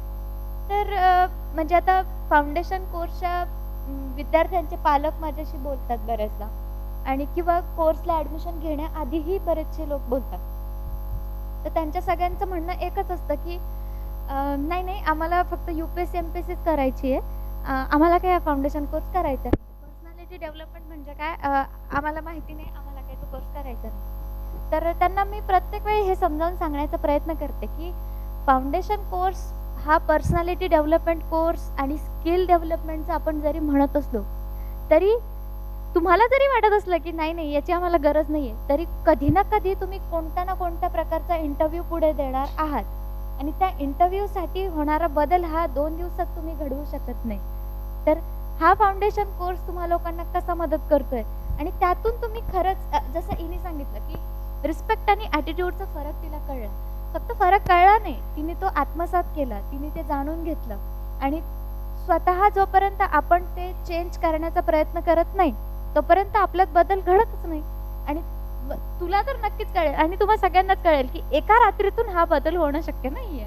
सो तेवढा कालावधी त्या कोर्ससाठी लागतोच की हळूहळू आपण थोड्या गोष्टी शिकू, थोड्या इम्प्लिमेंट करू. का फाउंडेशन कोर्समध्ये एवढ्या सगळ्या ग्रुप ॲक्टिव्हिटीज ठेवल्या, टीम ॲक्टिव्हिटीज ठेवल्यात आपण, की तेच की एकदाच ॲक्टिव्हिटी घेऊन त्याच्यात तो अगदी बदल होत नसतो, तर तो सारखा करायचा असतो. जर म्हणतो ना आपण की एखादा खेळा आपण भिंतीत ठोकतो त्यावेळी त्याला हळूहळू सारखं थोड्या वेळाने मारावं लागतं, तेव्हा तो पूर्ण व्यवस्थित तो खेळामध्ये जातो. तसंच आहे सेम, आपल्याला जर एखादी सवय लावायची असेल तर त्यासाठी एवढा कालावधी लागतोच, आणि म्हणून हा फाउंडेशन कोर्स एवढा मोठा आहे. तर मला खूप छान वाटलं की तुमच्या सगळ्यांकडून ही गोष्ट आली आहे की तुम्हाला ही गोष्ट पर्सनॅलिटी डेव्हलपमेंटसाठी खरंच किती तुम्हाला ह्या फाउंडेशन कोर्सने मदत केली आहे याची तुम्हाला जाणीव आहे, हे जास्त महत्त्वाचं आहे. तू काहीतरी बोलत होतास. मग गीताताई बोलली टेलिकम्युनिकेशन स्किल्सचं, त्याचा एक अनुभव आहे की सरांचा 61चा कार्यक्रम होता जानेवारी 2020मध्ये. तर त्याचबरोबर माझे विद्यार्थी मेळावा पण होता आणि आम्हाला एक फाउंडेशन बॅचच्या मुलांना काम दिलं होतं की जे माझे विद्यार्थी होते त्यांना पर्सनली कॉल करून इन्व्हिटेशन द्यायचं होतं की असं असं सरांचा प्रोग्राम आहे, तुम्हाला जमेल का, तुम्ही या, असं एक थोडं सांगायचं होतं, इन्व्हिटेशन द्यायचं होतं. तर जे कम्युनिकेशन स्किल्स ताई जे बोलली, मॉड्यूल आधी झालेलं कम्युनिकेशन स्किल्सचं, तर मग त्याच्यामध्ये असे अनुभव आले की काही अधिकारी होते, त्यांच्याबरोबर बोलायची संधी मिळाली, त्यांना इन्व्हिटेशन द्यायची संधी मिळाली. काही असे पण होते की जे रॉंग नंबर्स होते असं, आणि अक्षरशः आम्ही एकाने 300-400 कॉल्स करायचो आम्ही, म्हणजे ती सवय नव्हती कधी. हे म्हणजे अप्रिशिएबल आहे की तुम्ही लोक व्हॉलेंटियर झाले होते, म्हणजे तुम्हा लोकांना कोणती सक्ती केलेली नव्हती, तुम्ही व्हॉलेंटियर झाले आणि तरी तुम्ही हे काम अगदी मनापासून केलं की माझ्या सरांसाठी मला हे करायचंय. त्यात पण काय दिसतंय की तुम्ही लोक इनिशिएटिव्ह घेताय आणि जसं म्हटलात की परिवार आहे, परिवारात आपण सगळे एकमेकांसोबत मिळून कामं करतो, त्यातच हे एक उदाहरण की तुम्ही परिवार खरंच मनापासून मानलाय आणि मजा केली. कॉल्स म्हणजे आम्ही 300-400 कॉल्स केले, वेगवेगळे अनुभव आले, काही अधिकाऱ्यांबरोबर बोलायची संधी मिळाली, काही रॉंग नंबर सतत काही वेळेस काय व्हायचं की रॉंग नंबर किंवा लागायचं नाही, असं इरिटेट व्हायचं. तर मग तिथं हे कळलं की कुठंतरी पेशन्स ठेवला पाहिजे की नाही बाबा पुढचा लागेल, आणि मग ते प्रत्येक कॉल केल्यानंतर त्या शांततेने ग्रीटिंग देणं, नीट बोलणं, तर हळूहळू ह्या गोष्टी होत गेल्या. आता जसं मगाशी रेणुकाताई म्हटली की ज्यांना सिव्हिल एक्झाम द्यायची नाही आहे तरीसुद्धा तुम्ही फाउंडेशन कोर्स करू शकता किंवा ज्यांना द्यायची ते सुद्धा करू शकता. त्याचं मी एक उदाहरण सांगेल, कारण फाउंडेशन बॅचमध्ये आम्हाला विविध विषयांचे लेक्चर्स झाले होते, जसं की CSAT असेल किंवा वेगवेगळे असतील, science and technology, Bhushan Kelkar सरांचे सुद्धा सेशन झाले होते. तर याच्यातून थोडी आयडिया मिळाली की या विषयामध्ये नक्की काय असतं. तर मग CSAT हा विषय कसा आहे, तर माझा CSATमध्ये अजिबातच रस नव्हता आणि तेव्हापासूनच मी ठरवलं की आपण या साईडला जायचं नाही आहे. म्हणून मला त्यापासून मदत झाली की मी कोणता रस्ता निवडू शकते, की फाउंडेशन ही तुमच्यासाठी संधी असू शकते की तुम्ही ठरवू शकता की तुम्हाला ही एक्झाम द्यायची आहे की नाही द्यायची. जर द्यायची असेल तर तुम्ही स्वतःमध्ये काय बदल घडवू शकता, कोणते विषय पक्के करू शकता, कशात तुम्ही कच्चे आहात, त्याच्यासाठी कुठे गायडन्स घेऊ शकता. तर कुठे घेणार, तर फॅकल्टीज हे अवेलेबल असतात, तुम्ही फॅकल्टीजला कधीही विचारू शकता. त्यामुळे ही खूप मोठी संधी मला फाउंडेशन कोर्समध्ये अवेलेबल झाली. आणि सगळ्यात महत्त्वाचं म्हणजे वाचन कौशल्य माझं खूप वाढलं. ते म्हणजे सरांच्या सत्रामध्ये सांगायचे की जर तुम्ही आधीपासून वाचत नसाल तर तुम्ही बेसिक लेवलला कोणती पुस्तकं वाचली पाहिजेत आणि तुमचा वाचनाचा स्पीड कसा हळूहळू वाढेल हे सगळ्या सरांच्या सत्रामध्ये सुद्धा कळाले. तसंच बरोबर पंकजाच्या सेशनमध्ये सुद्धा कळालं होतं, त्याच्यामुळे त्याचा सुद्धा मला फायदा झाला होता. वाचन कौशल्यावर मला थोडंसं बोलावंसं वाटेल. सर वाचनावर खूप एम्फॅसिस करतात की तुम्ही वाचन केलं पाहिजे, वाचाल तर वाचाल, अर्थात आंबेडकरांची ही म्हण.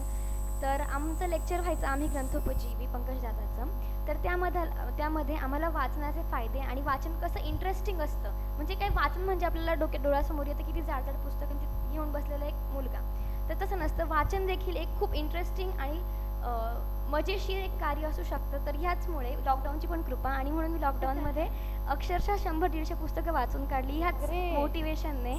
आणि म्हणजे तू PDF फॉर्मॅटमध्ये वाचली, PDF फॉर्मॅटमध्ये वाचली, कारण अवेलेबल नव्हती हार्ड कॉपी, लायब्ररी बंद असल्यामुळे. पण तुझी म्हणजे एक प्रकारे तुझा हा छंद झाला, छंद तो जोपासला पुढे. आणि तू म्हणजे 100-150 पुस्तकं लॉकडाऊन मध्ये वाचणं ही काही साधी गोष्ट नाहीये. बऱ्याचशा लोकांनी 2 पण वाचलेली नसणार आहे. सो इट्स युअर अचिव्हमेंट की तू ते खरंच केलंय. ओके, जसं मग अशी ताई बोलली की फाउंडेशन कोर्स म्हणजे जे लोक येतात ॲडमिशन घ्यायला ते म्हणतात की आम्हाला फक्त प्रिपरेटरी किंवा कॉम्प्रिहेन्सिव्ह करायचं आहे, फाउंडेशन नाही करायचा. तर त्याच्यामध्ये एक किस्सा होता, मीही तसेच करायला आले होते, प्रिपरेटरी आणि कॉम्प्रिहेन्सिव्ह करायचा होता मला. तेव्हा मला स्मिताताईंनी प्रश्न विचारला होता की जर स्पर्धा परीक्षा नसती किंवा जर तुला IAS नसतं बनायचं तर तू दुसरं कोणतं क्षेत्र निवडलं असतं. तेच मी जरा थोडी शांत झाले, खरंच मी कोणतं निवडलं असतं, मग माझ्या दुसरं काय इंटरेस्ट आहे. मग ते म्हटले ह्याचंच उत्तर तुला फाउंडेशनमध्ये मिळेल. फाउंडेशन खरंच खूप हेल्पफुल ठरलं आहे खरं तर, आणि त्याच्यामध्ये स्वच्छ तर ओळख झालीच आहे. आता खरंच कळलं की बरोबर आहे आपल्याला हेच करायचं आहे, स्पर्धा परीक्षा द्यायची आहे, पण त्याच्यामध्ये पेशन्स ठेवला पाहिजे, कारण की त्याच्यामध्ये खूप महत्त्वाचं आहे. तुम्ही अभ्यास करताय का तुम्हाला रिझल्ट येत असेल ना, तो खूप इरिटेट होतो, डिप्रेशनमध्ये जातं माणूस. पण आपण पेशन्स ठेवायचा, आपण आपलं 100% द्यायचं, बाकी मिळतंच आपल्याला ते फळ. आणि ते खरंच फाउंडेशन कोर्स मला तरी खूप फायदेशीर ठरला असं मी म्हणेल.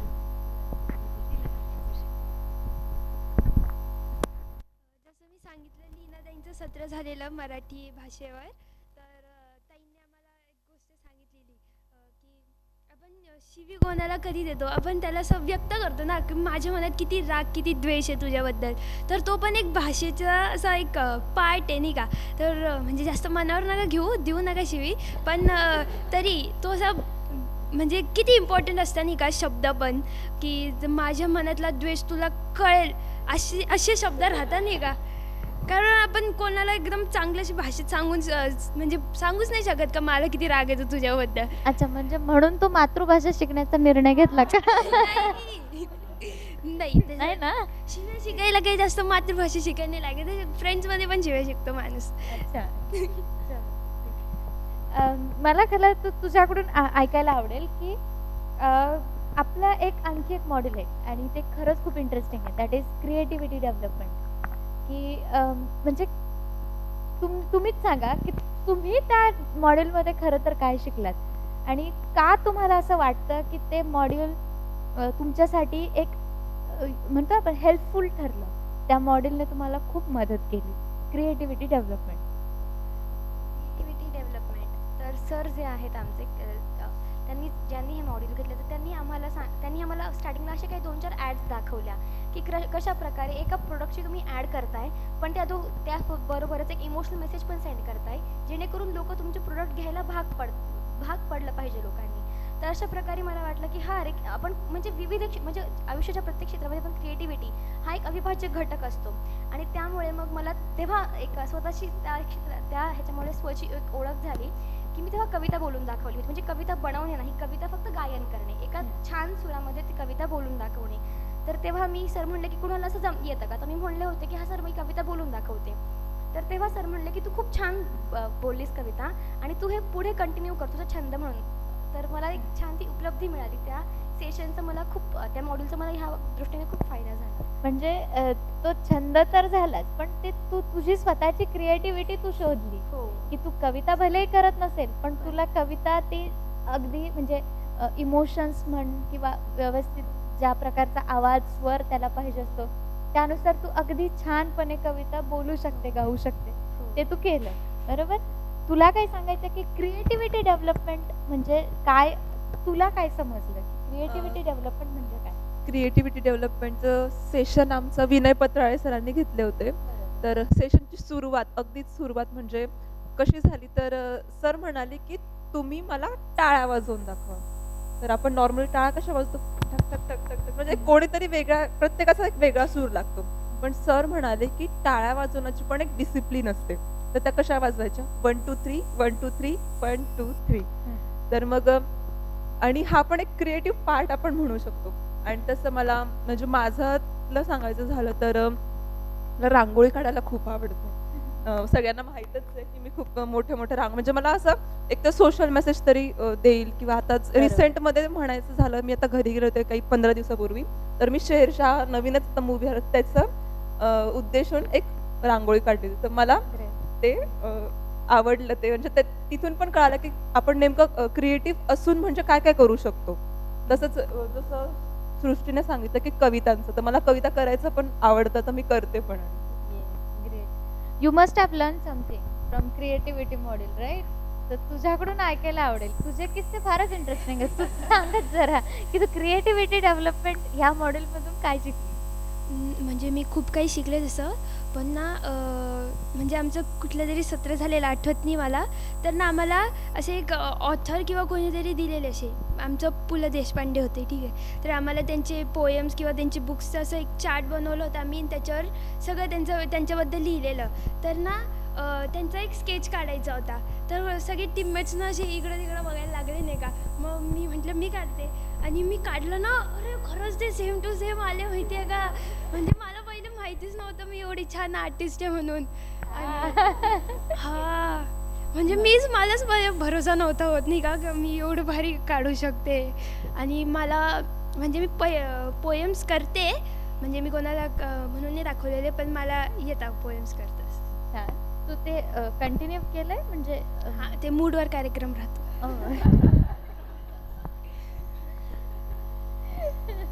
ओके. तुला काही ऍड करायचं ना क्रिएटिव्हिटी डेव्हलपमेंट मी मॉडेल पण मध्ये? कविता किंवा शायऱ्या वगैरे असं करायला, आणि ते करतो पण मी. असं कधी ही बोललीच ना, असे मूडवर असतं ते. अच्छा. असं कविता अशा कधी पण येत नाहीत ना.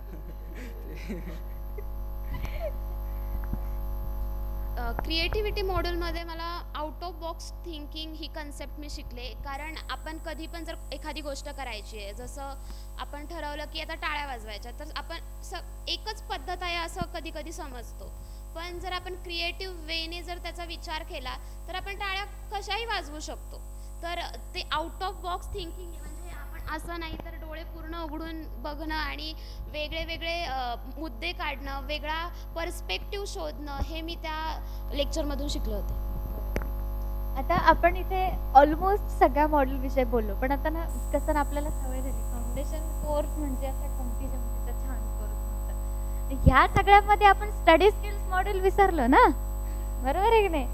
स्टडी स्किल्स मॉड्यूल सुद्धा आपलं तेवढंच इम्पॉर्टंट आहे. इनफॅक्ट कोर्स सुरू होतो तेव्हा सुरुवातीला आपलं पहिलं जे मॉड्यूल होतं ते म्हणजे नो युअर सेल्फ आणि स्टडी स्किल्स. तर त्यामध्ये तुमचे काय एक्सपिरियन्सेस आहेत ते पण एकदा शेवटी जाता जाता सगळ्यांना सांगितलं तर खूप छान होईल की तुम्ही काय शिकलात स्टडी स्किल्स मॉड्यूलमधून.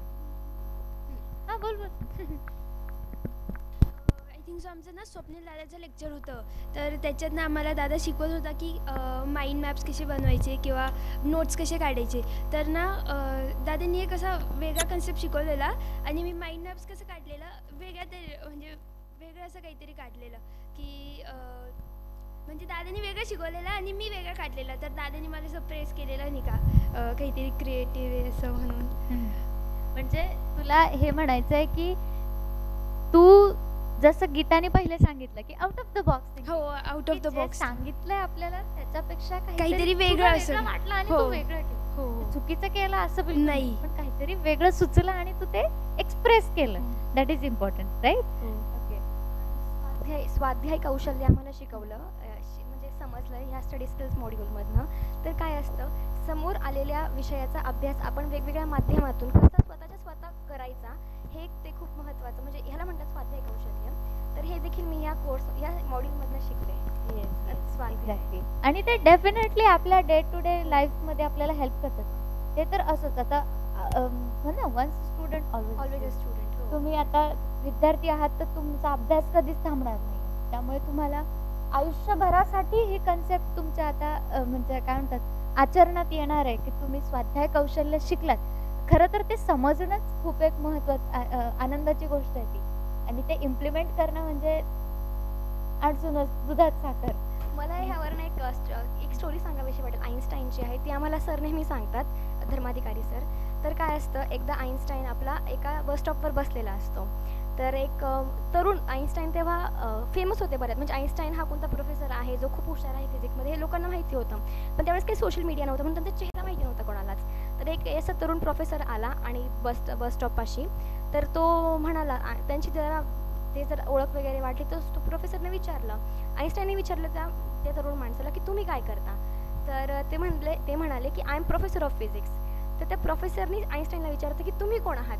आईन्स्टाईन म्हणाले की I am student of physics. तर हे देखील खूप महत्त्वाची इम्पॅक्ट करून गेली ही स्टोरी माझ्या जीवनावर. बरोबर. स्टडी स्किल्सच्या भागामध्ये मला पंकज दादाने घेतलेलं सेशन आठवतं. ते म्हणजे एक्स्टेम्पोर स्पीकिंग. तर म्हणजे असं रॅन्डमली आपला कुठला तरी विषय दिला गेलाय आणि आपल्याला त्याच्यावर बोलायचं, याची आपल्याला सवय नसते.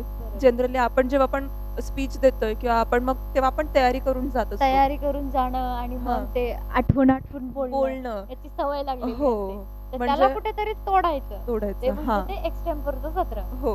आणि मग झालं काय, दादा म्हणाला मी तुम्हाला 2 मिनिटं देईल, जास्तीत जास्त 2 मिनिटं देईल आणि तुम्हाला त्याच्याविषयी काही जे पॉइंट्स असतील ते तुम्ही गॅदर करा आणि त्याचं एक सुरळीतपणे तुम्ही बोला.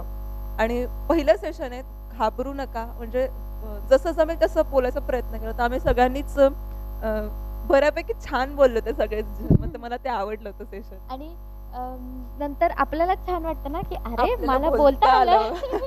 कारण असं होतं ना की स्टेजवरच जात नाही, त्यामुळे आपल्याला माहितीच नसतं की आणि माझ्याकडे असं- ही कला आहे. हो. आणि तुझ्या विषयाला जोडून मला एक सांगावं असं वाटेल की हे आपण बोलताना मराठीत तर बोलून देतो, पण इंग्लिशचं काय.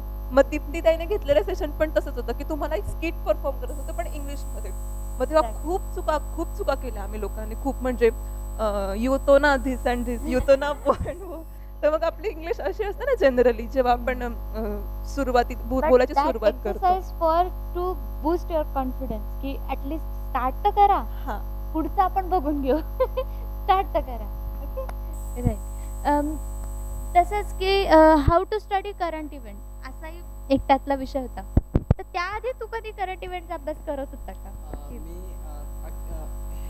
ज्यावेळेस चाणक्य मंडलमध्ये आलो पहिल्या दिवशी, त्या दिवशी लायब्ररीत गेलो, पेपर घेतला वाचायला, तर अक्षरशः 2-3 तास तो पेपरच वाचत होतो. म्हणजे माहीत नव्हतं ना कसं करायचं, प्रत्येक न्यूज वगैरे वाचत बसायचो. पण परत लेक्चर वगैरे झाले करंट इव्हेंट्सचे, हे मग कसा अभ्यास करायचा ते समजलं. आणि परत फक्त न्यूज वाचून अशी सोडून देणं नाही, पण त्या न्यूजला परत काय त्याचा हिस्टॉरिकल बॅकग्राऊंड आहे का, आता तालिबान असेल किंवा दुसरे अजून काश्मीरचे इश्यूज असतील, ते 370 त्यावेळेस आम्ही ज्यावेळेस कोर्स केला, पण ते त्याच्या मागचं काय होतं हिस्टॉरिकल बॅकग्राऊंड ते पण आपल्याला समजणं महत्त्वाचं आहे. नाहीतर उगाच फक्त न्यूज वाचतोय देतोय सोडून, न्यूज वाचतोय देतोय सोडून, हे नाही, असं नाही पाहिजे. मग हे शिकलो. अशा छोट्या लेक्चर्सची पण किती मदत होऊ शकते याचा तुला स्वतः अनुभव आहे. बरोबर. मला न्यूजपेपरचं पण सांगायचं होतं की न्यूज वाचतानाही मला थोडं हे म्हणजे वाचतच जायचे, फक्त मी काही कळत तर नव्हतं मला. ते बोर पण खूप व्हायचं न्यूजपेपर वाचताना.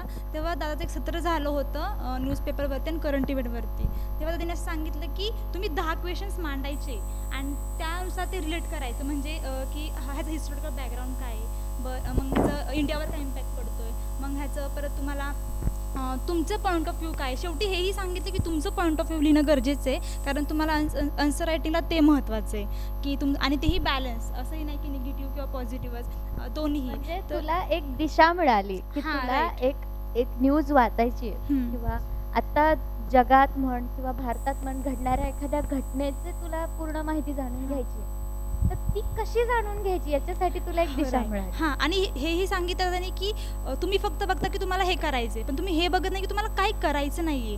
तर न्यूजमध्ये हेही सांगितलं की तुम्ही हे वाचायचं नाही, बस बाकीचे जे स्टफ असतात ते काही वाचायचं नाहीये, तुम्हाला ते करायचं. मग आपण त्याच्याकडेही लक्ष दिलं पाहिजे की आपल्याला काय करायचं नाहीये आणि काय करायचंय. ते न्यूजपेपरमधून कळालंच की बाबा आपल्याला हे पॉईंट्स नाही आहेत महत्त्वाचे, तर आपण ते नाहीत केले पाहिजे, जे पॉलिटिकल इश्यूज म्हणतो आपण ते. मग ते खूप फायदा झाला न्यूजपेपर करंट इव्हेंटचा अभ्यास करताना. येस, तुमच्या सगळ्यांशी बोलून मला अगदी माझ्या फाउंडेशन कोर्सच्या सगळ्या आठवणी जाग्या झाल्यात. आणि तुम्ही लोक आता पुढे कोर्स करा नका करू, पण तुम्ही आता चाणक्य मंडळचे सदस्य झालेले आहात तर नेहमीसाठीच आहात, बरोबर. मग आपण पुन्हाही अशाच फाउंडेशन कोर्ससाठीच्या काही जर ॲक्टिव्हिटी अरेंज केल्या, काही सत्र अरेंज केले, पुन्हा तुम्ही लोक म्हणजे एक तुमचा राईट म्हणून तुम्ही सगळ्यांनी इथे नक्की या, परत या. आणि असंच आपल्यासमोर जे काही आहेत छोटे म्हणजे कॅन्डिडेट्स म्हणू आपण त्यांना, की तेही चाणक्य मंडळच्या फाउंडेशन कोर्सचं सदस्य होऊ इच्छितात, त्यांनाही तुम्ही गाईड करा. या सत्राचा एक उद्देश हा होता की तुम्ही लोक काय शिकलात फाउंडेशन कोर्समध्ये आणि त्याचे खरंच पॉझिटिव्ह इम्पॅक्ट झाले का तुमच्यावर, हे लोकांपर्यंत पोहोचवणं. ह्या सत्राचा मेन मोटिव्ह तो होता. आणि मला असं वाटतं की ते तुम्ही लोकांनी खूप छान केलं. You people are so supportive, so thank you so much. आणि आपण पुन्हा भेटूया.